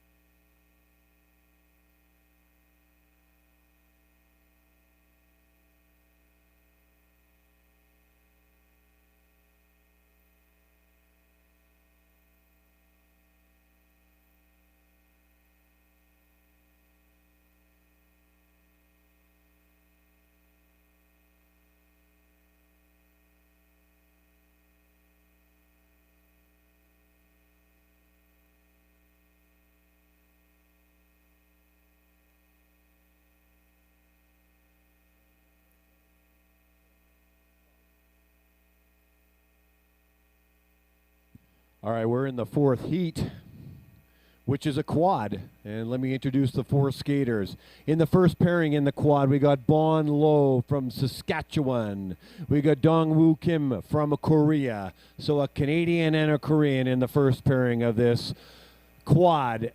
In the second pairing from Ontario, Emil Hodzak Santer from Ontario, and from Manitoba, Ian McPeak. Low, Kim, Hodzak Santer, and McPeak. This quad on this fourth heat. Well, that was fun talking to Cody Miller. What a nice young man he is. Good friends with my nephew Simon Cootes, who was on the air yesterday. And these kids, not only do they love to speed skate, but they're passionate about the sport. A fantasy pool for speed skaters. Well, that's what they have, and they've created it, and they're inviting people from all over the world on their website. So we'll learn more about that the next time we talk to Simon and Cody. But up in a few minutes, in a moment actually, is we have Katie Herman.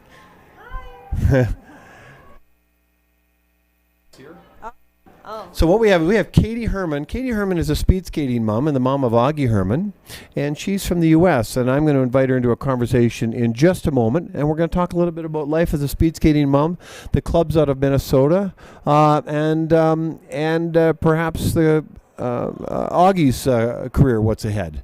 So we'll be back in just a moment.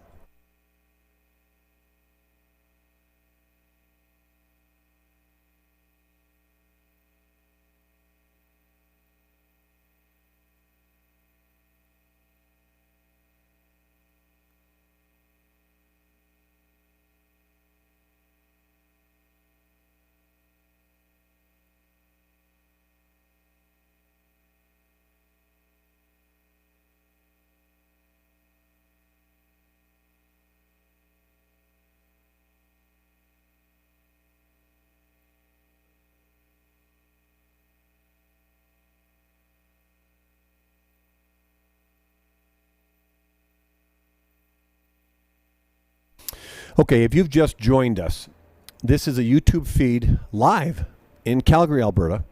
It's the CanAm International Long Track Speed Skating Competition here at the beautiful Calgary Olympic Oval. I say CanAm because primarily it's Canadian skaters, but we also have an American contingent as well. But we also, because it's international on the words, we have a Korean, we have somebody from Taipei, Germany, Romania, and I think maybe one Chinese, but I'm not sure. And France is covered off. So we have basically 7 countries. But This part of the conversation of the CanAm International, I want to focus on the AM part, which is abbreviated for American. So I want, first of all, to say hello to Katie Herman. Katie Herman, hello. Hello. How's it going?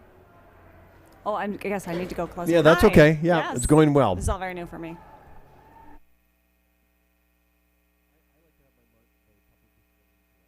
So who is Katie Herman? Well, we're going to find out a little bit more, but I met Katie Herman many years ago as a speed skating dad who from Manitoba who's connected with Katie and her group from Roseville, Minnesota. So maybe why don't we talk about the connection first of all between Roseville and Winnipeg, Manitoba? The connection between Roseville and Winnipeg. In terms of the speed skating connection. So every year we host one of the AM Cup races. There's a series of 4 races that we run down in the States. And they're referred to as the AM Cup. Yep, as the AM Cup. And Roseville's one of the locations? Yes. We're one of the 4 oval facilities in the United States. And we host AM Cup 2. So first of all, what's the facility like? Is this natural ice? Is this artificial ice? Is it domed? Is it outdoor? It is outdoor. It is the largest sheet of refrigerated ice in North America. It has, we are the home to U.S. Bandy, and who knew? Fun fact. Thank you. I didn't even know that bandy was a thing until we started speed skating down there. The oval was built 27 years ago, and it is the home to Midway Speed Skating Club, the only really remaining speed skating club in Minnesota. Well, that's kind of sad. Now, hold that thought because I'm going to call the rest of this race and then we're going to come back and talk about that. We have got several heats to go through, so we got lots to cover, and this will go by very quickly. Fantastic. All right, Bon Lo and Dong Woo Kim are in the first pairing, but I see one of the skaters has lapped. So I think what we have here is Emil Hodzak-Santer. Looks like he's coming in first from the second pairing. And let's just check his time.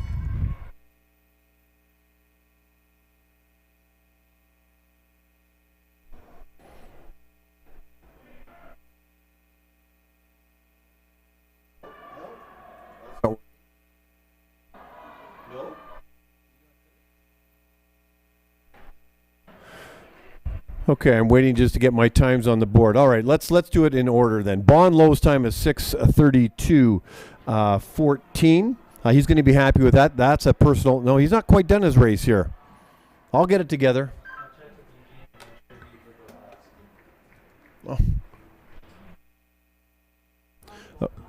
Okay, I'm gonna wait. I think the bell lap confused me a little bit. Okay, all right. Dong Woo Kim, let's go with the times I do know. Dong Woo Kim at 7:23:73. Ian McPeak at 7:06:41. So that's a personal best for Ian McPeak. Emil Hodzak-Santer, I got to get clear on his time. And also with Bon Lo, I think there's something up with the timer, so they're showing 4,600 meter time, not 5,000 meters. So when I get clear on that, I'll come back to you. But all right, well, while that's all getting sorted out, back to Katie Herman. So we have a Winnipeg, Manitoba speed skating community has a connection to the Minnesota speed skating community out of Roseville, Minnesota.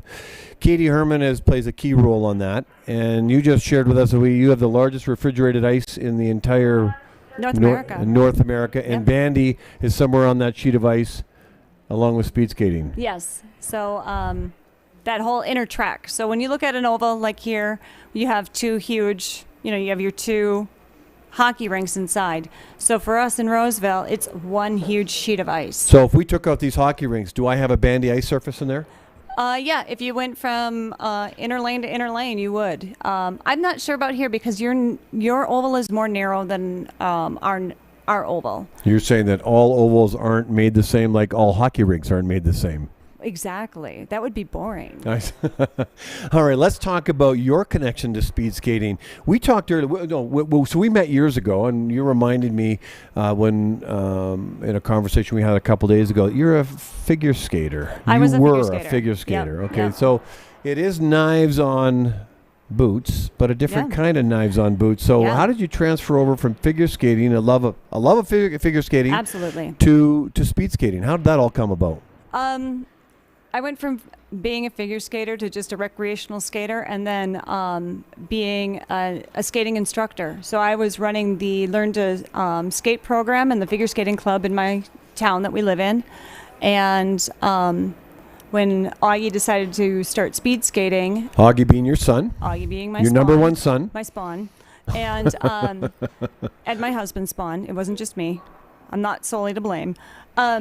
So he, when he decided to start speed skating and joined their Learn to Speed Skate program, when they found out that I knew how to skate and that I knew how to teach little kids, it was pretty much whiplash getting me onto the ice. And just from there, kind of weaseled my way into running the program. And how many years ago are we talking about? 7 years ago. So who was before you at that time? Do you recall? Before me was a wonderful woman by the name of Nancy Lambert, and another wonderful woman by the name of...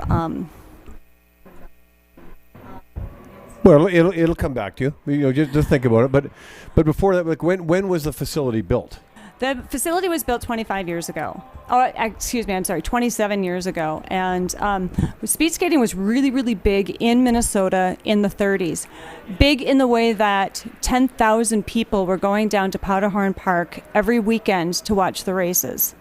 To the extent that St. Paul, regardless of the fact that we don't have any mountains, was being considered as a spot for the Winter Olympics. That's crazy. Yeah. When they built the freeway systems around the city, it happened to have gone through the park. And that kind of was the first step of killing the speed skating culture down there. Isn't that? And 25 years ago, it was, but it's artificial ice, right? It is artificial ice. And 25 years ago, they made it artificial. It wasn't Yes. natural, and then converted it? Nope. No, they built it originally with. So up until 25 years ago, everybody was skating on wild ice. So, okay, let me go to this race for a moment and introduce the skaters to those in the oval. And it also gets captured on the YouTube feed, and then we'll come back to this. All right. We're now in heat number 5 in this quad.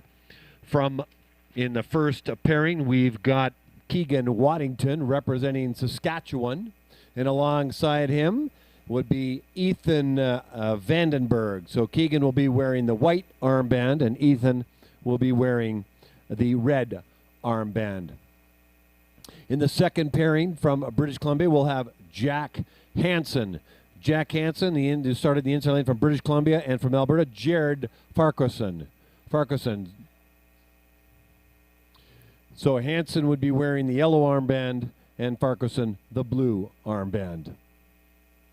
So this is the 5,000 meter men's race, 12 and a half laps around, and we're not yet quite halfway through the race. I'm talking with Katie Herman on the YouTube feed if you care to check it out on your smart device when you're inside the oval. So how does a facility like this get funded? I mean, I'm from Winnipeg, Manitoba. We have natural ice. We at best get 3 months of skating season. You can stretch yours out to probably almost 6 full months. Who paid for this? How did it all come about? Was there one person that championed the cause and said, here, let's raise a bunch of money, or the government just said, let's do it? You know, I'm not really sure where all of the money came from. It is known as the Guidant John Rose Oval, and Guidant being a local company. I think that some of the money that came in, we also have the Friends of the Oval Foundation. It was donations from parents. They did a ton of fundraising. Speed skating at the time still had many clubs. There were the Bearcats and the Shot Pond Gang, and just so many wonderful clubs all over, all under the umbrella of GMSA, which is the Greater Minnesota Speed Skating Association. And all the parents came together, and mostly, I think still Midway was probably the biggest club at the time. So just a ton of fundraising. How many are part of the Midway Club now? Oh, good question. We had a pretty nice influx over the summer. I'd say we're up around 40 skaters now. So I had an opportunity, and thanks to you, to connect with Bonnie Blair, and we had a nice chat, and we talked about, I've talked to her online, I've also talked to her online about the sport of speed skating and how interest is declining, and she's concerned about the future of the sport. Do you share the same views, and if so, are you, regardless of that, are you finding ways to get more kids involved in the sport? Yeah, it's a huge concern. We're super ecstatic. We had our first Learn to Speed Skate lesson Tuesday night, and we have 95 people on the ice this year, which is the highest it's been in a long time, since I've been around. The person who ran the Learn to Speed Skate before me, Nancy Blummel, who we sadly lost last year, she has been she was a huge proponent of the speed skating, and she had large groups of kids out on the ice teaching everybody how to speed skate. And there was a decline, and so we're hoping it's back up on an uptick now. So my part in it is that anybody around the oval who shows a glimmer of interest, I pretty much tackle and forcefully throw skates on and push them out on the ice. Well, so like you're a speed skating mom. I am a speed skating mom. And I'm a speed skating dad, and we're chipping in to help out the sport as our kids journey through the sport. What did you know about the sport before you got involved? You knew a lot about figure skating. What I knew about the sport before I got involved was that the oval was there, which surprisingly enough, people who live within blocks of the oval don't know that it exists. We can relate to that. We have the Susan Ock Oval in Winnipeg, and when we talk about it, a lot of people don't know that that exists. And and I'll share with you a story in a moment on how we try to get it known in our community. But please continue. What was I talking about? We're just talking your as a volunteer speed skating mom. How did you get what did you know about the sport beforehand? Well, okay, so I knew that the oval was there. I knew that they had different skates. I knew that it was hard to find pants to fit because the thighs were so big. A friend of mine who had been a former speed skater lamented the fact that he spent most of the 80s wearing Zubas because nothing else would fit. And just from what I had seen watching the Olympics. And so your role in the Midway Club now? Working with the Learn to Speed Skate program and filling in, just kind of helping out with the event planning for the Am Cup event. And I'm not down there as much as I used to be, just because Augie is... Once the kids start driving, you kind of don't have to go down there as often. All right, so we'll come back to that because let's talk about Augie in just a moment. So the bell lap has been rung for Keegan Waddington from Saskatchewan and then Ethan Vandenberg. Keegan Waddington has a personal best time of just over 7:11. And that's not the story either. It's this second grouping. Bell lap just went. Here comes Waddington in the white armband, and he'll want to look to best his time of 7:11 and some change. And he crosses the line at 7:06:39 and obliterates it. Ethan Vandenberg, who spends most of his time on a bike, is racing the 5,000 meter for the first time in his life. And this will be an assault on his system because anybody who races a long distance, 3,000, 5,000, or 10,000 for the first time doesn't realize just how taxing that is. Now he has that reference point, and he's quite a racer and doesn't race that much because, like I say, he has a love for bike. But Ethan Vandenberg clocks in a time of 7:19.74, and he can put that on his resume as a personal best. And then we've got Hansen and Farquharson, and let's have a look at how they came in. Hansen came in at 7:27.06, and Farquharson in at 7:21 and change, just off his personal best. And that completes heat number 5. We have 8 heats. We had one pairing, and the rest are quads. So if you're always thinking Olympic-style racing is 2 skaters, 1 in each lane, that is true. But sometimes we put 4 on the ice. And the reason we do that is if we didn't, we'd be here till next Wednesday. And if it was 5, it would be hockey.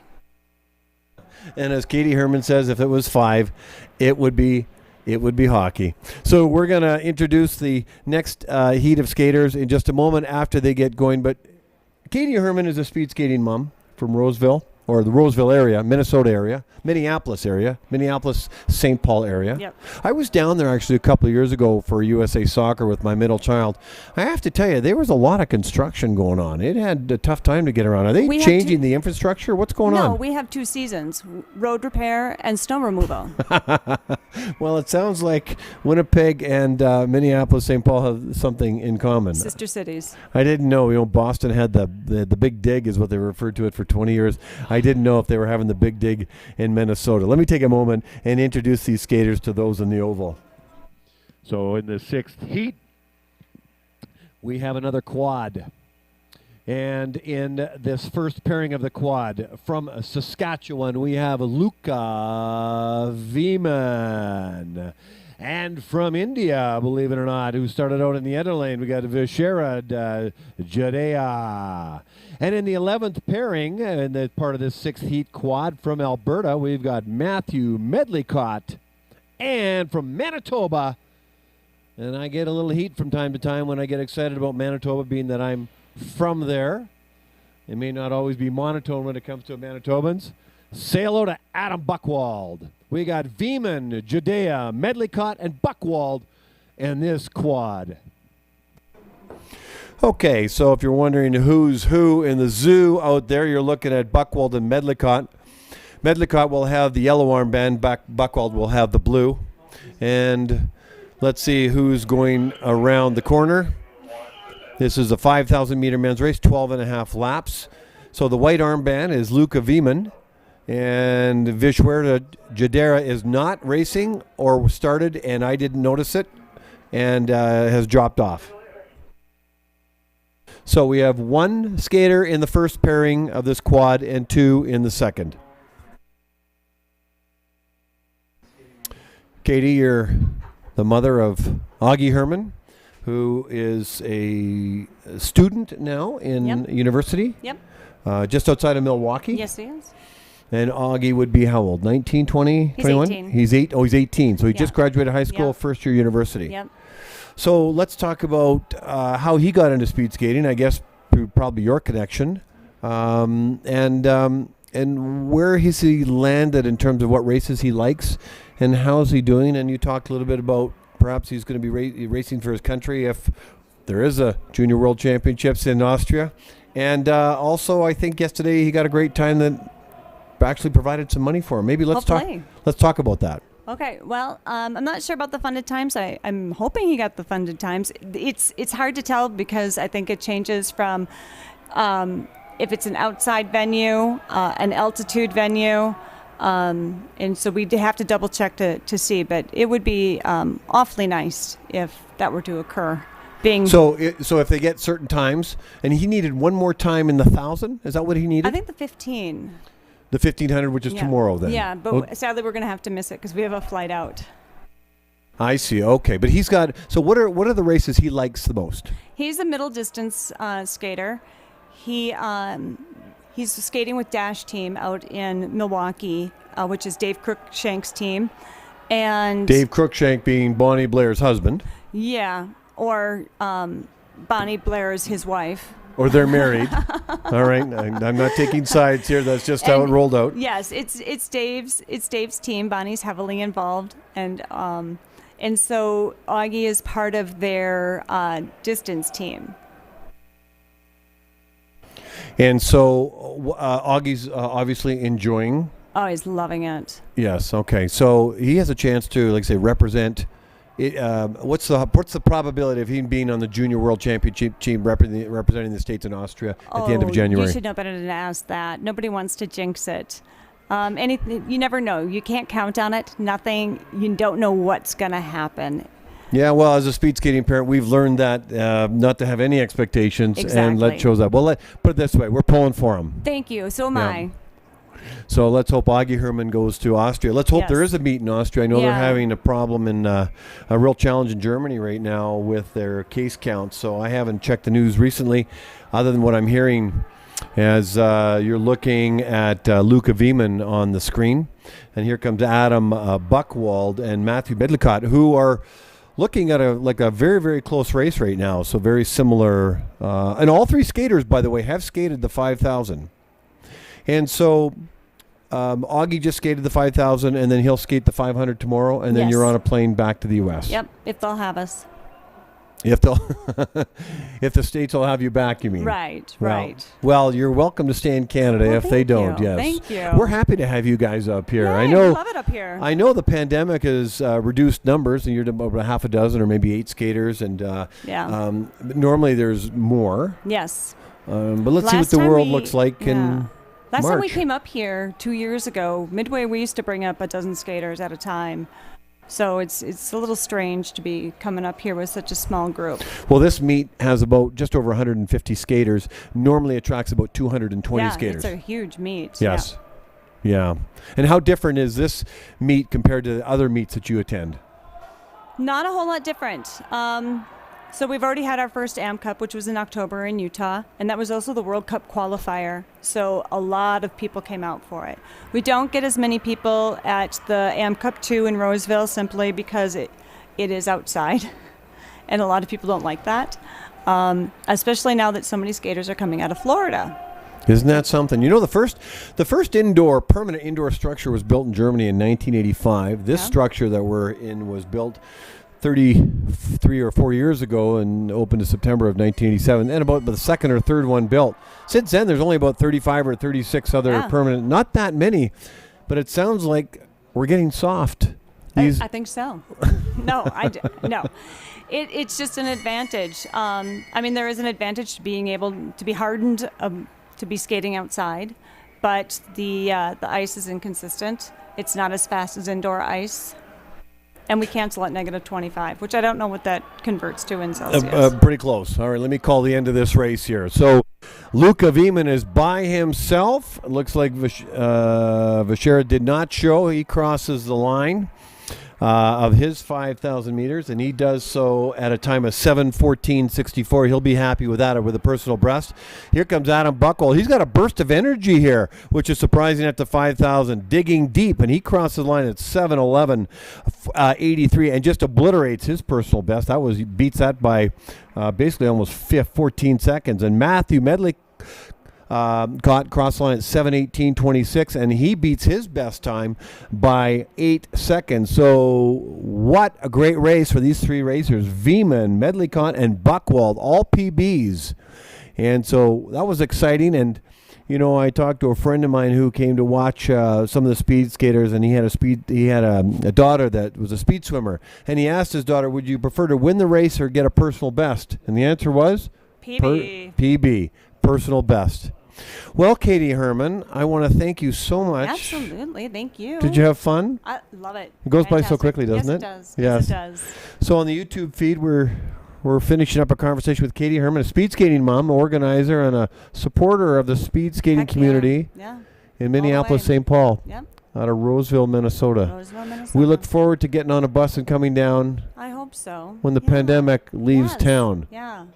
We miss having you guys come down, so. Well, we miss going down because any of the skaters that have gone down over the years and grown up as adults, they'll reflect back on the great times they've had down there. Absolutely. So I don't know if you know this, but the CanAm used to be a series of races between the Butte, Montana oval that no longer competes and up here. And so it was just a series of races where these group of kids would go back and forth, and they were kind of international goodwill races to build friendships between the two teams. Let's do our part along with all the other speed skating moms and dads, and let's generate more interest. And let's Heck yeah. tackle anybody who comes even within Tackle them. a near vicinity of a speed skating oval. Katie Herman, thank you very much. Thank you. Bye. Safe travels back.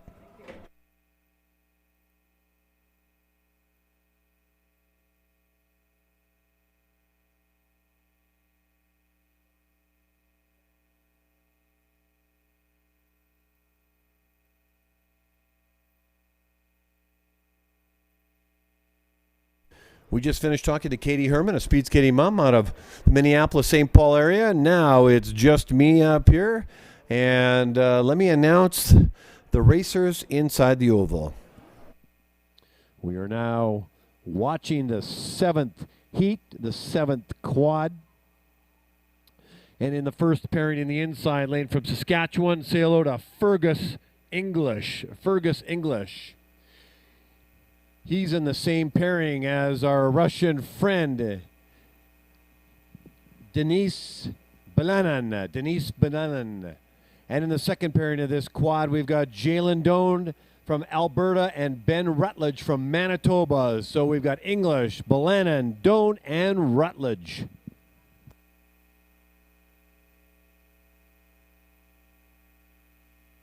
Well, that was fun. It's been a good day for connecting with some people in the Oval. We had Bonnie Blair earlier today. I was hoping to get Scott Van Horn, but we ran out of time. Cody Miller showed up. He's a skater out of Calgary, a very passionate skater about the sport and a student of the sport. And then we had Katie Herman, a speed skating mom, who's up with an American contingent because it is called the CanAm American International Race. Or speed skating competition, I should say. So that was fun. Now you just get me for the remainder of this 5,000 meter men's race. And then with the nice resurfacing, we have the always exciting mass start, and it'll be a 10-lap race. One race with, I'm not sure exactly how many racers just yet, but that'll be a fun race to call.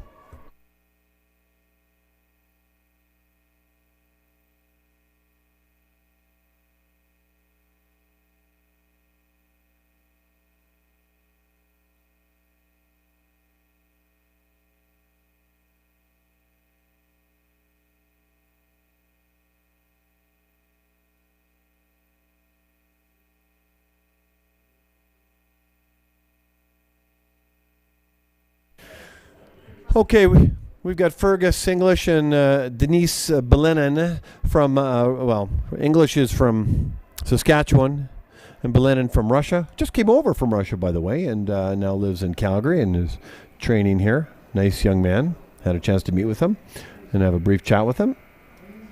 Sometimes I'll talk to the athletes to get a proper pronunciation of their name because sometimes, bottom line is I don't want to guess.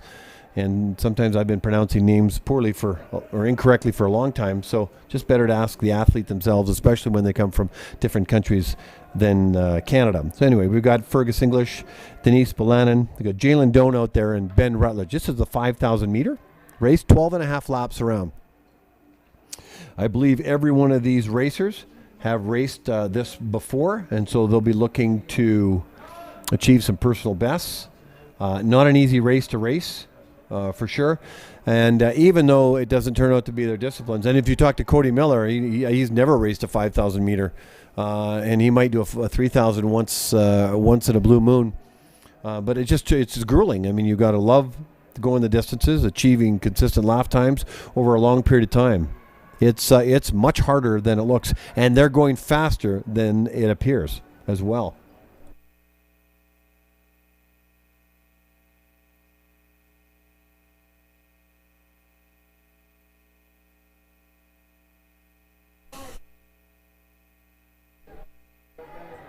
In case you've just joined us, we're at the CanAm International Long Track Speed Skating Competition here in Calgary, Alberta, at the beautiful Calgary Olympic Oval.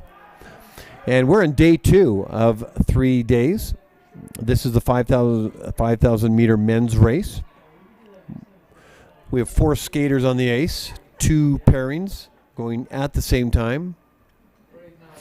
All the skaters are generally seated with the same time, so they should cross at similar times. However, sometimes you might have a racer have an exceptional race and maybe even lap the skaters in the group in front of them. We're 3,800 meters into the race with 4 laps to go for the first grouping, 3 laps to go, I should say, and 4 laps to go in the second grouping. This is the 6th quad group. We have 2 more groups. This is actually the second last group, and we have 1 more group after this.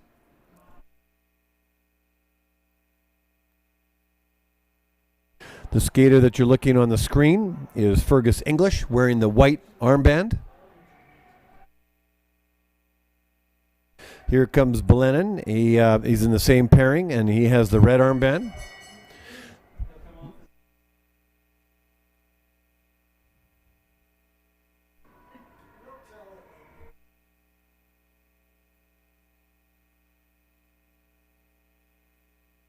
You're looking at Rutledge on the left part of your screen and Jalen Doan on the right side of your screen. There's the bell lap for Fergus English. Denise Belenan will be rounding the corner, and there he is for the final stretch. He's wearing the red armband. The time I'm looking at for him is 7:32. I have a feeling he's going to knock that one out of the park.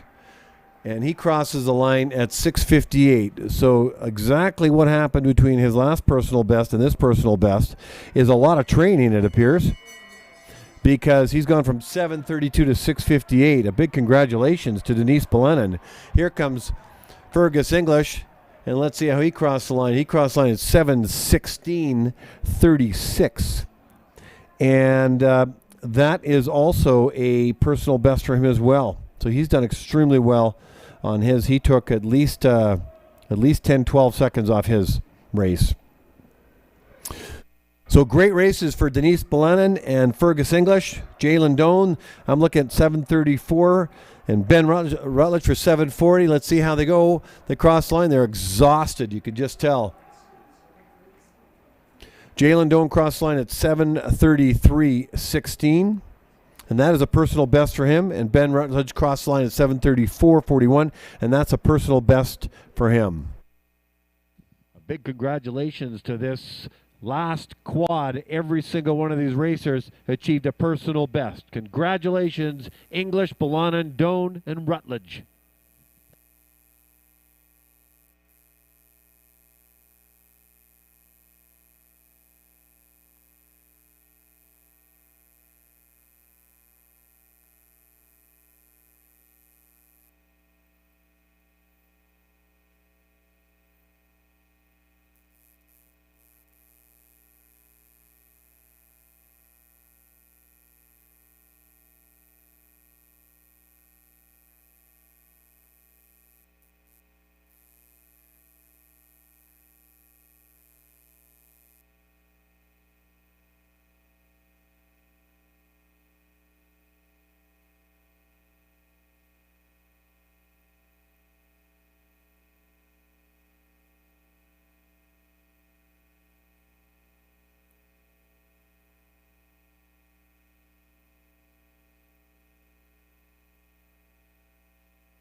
This is the last heat, the last quad of the 5,000 meter men's race. In the first pairing of this quad from British Columbia, Eric Hoheim. And from Saskatchewan, say hello to Liam Delaire.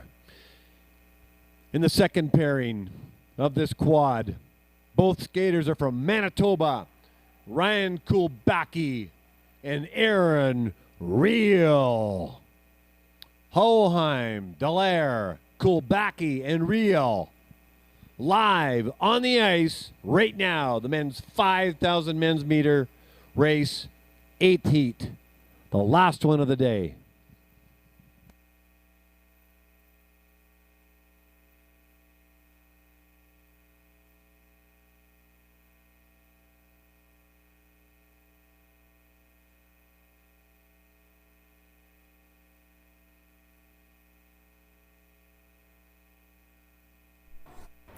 What's interesting about these four skaters is that 3 of the 4 have never raced the 5,000 meter race before.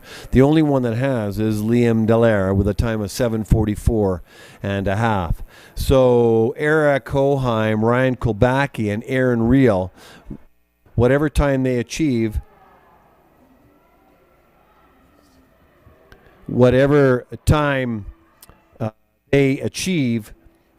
their personal best and their season's best will be what they'll put on their speed skating resume after this race. So this is the 8th and final heat of today's 5,000 meter men's race.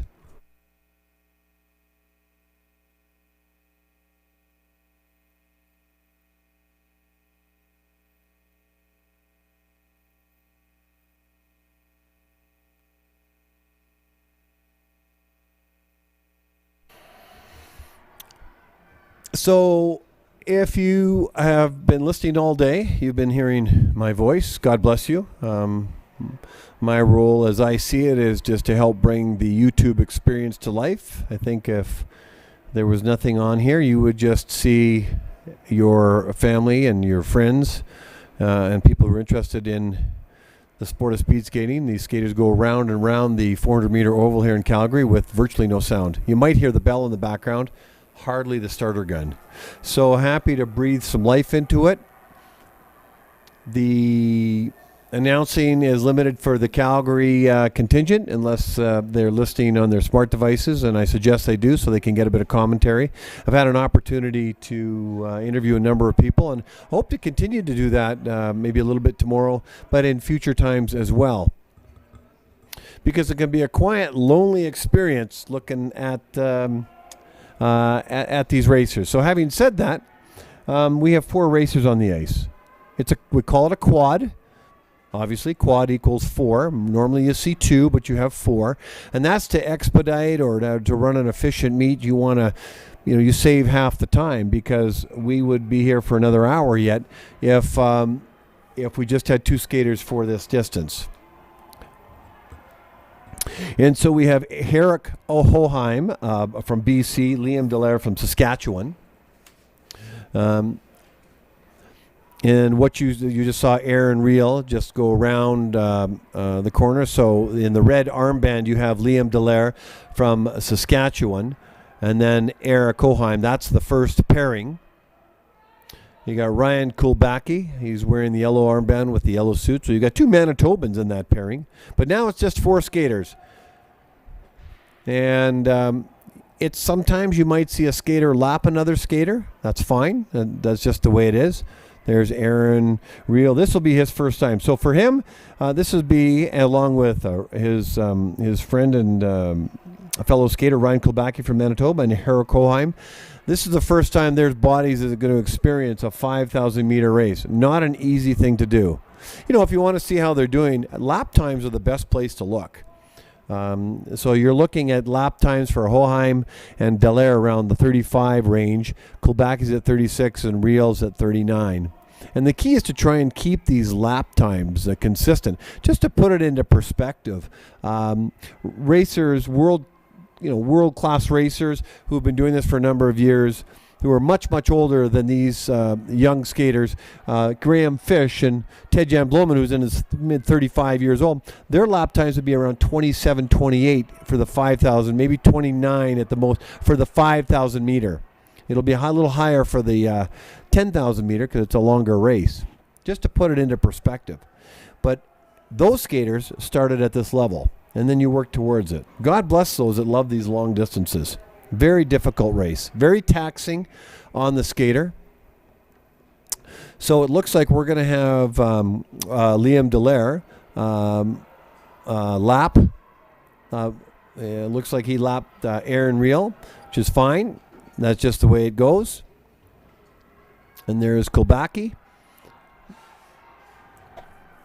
And they're feeling it. And you could see on the left part of the screen the Manitoba contingent cheering on the Manitoba skaters. And they need it, actually. It's emotional support for these skaters because they're digging down deep as they skate. This is not easy. At this point of the race, it's 12 and a half laps around. But with about 2 or 3 laps to go, they're looking for everything they possibly have. So Liam Delaire has got the bell lap, and you can tell he's raced this before because his body and his mind will know what to expect, and that's what Hoheim, Kulbacki, and Reel will know going forward in future races.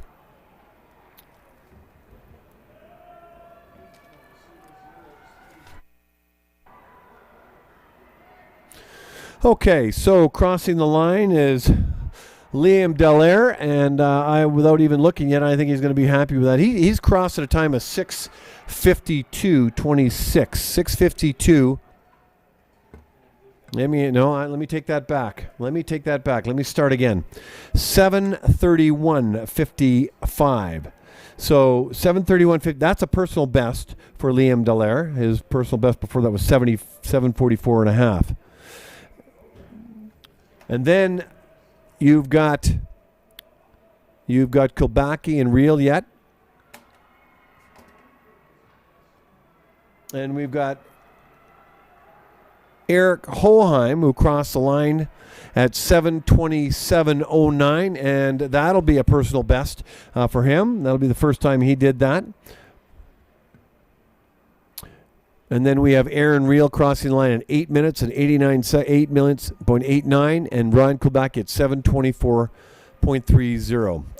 Tough sometimes to keep track of these four skaters on the ice. Okay, that concludes the 5,000 meter men's race in the CanAm International Long Track Speed Skating. We are now going to take a break. But you can see the times. Joshua Hathaway with the best time today in that 5,000 meters at 6:42:08. Max Halleck at 6:44:62. And Eric Orlowski at 6:47:17. We are now going to have an ice resurfacing. And we are going to start a one-race mass start with the ladies, with the women's. An exciting race. I'll bring you more up to speed on that as we get closer to it. Always entertaining. Strategic, exciting race, the female mass start coming up at 3:20, which is in 30 minutes from now.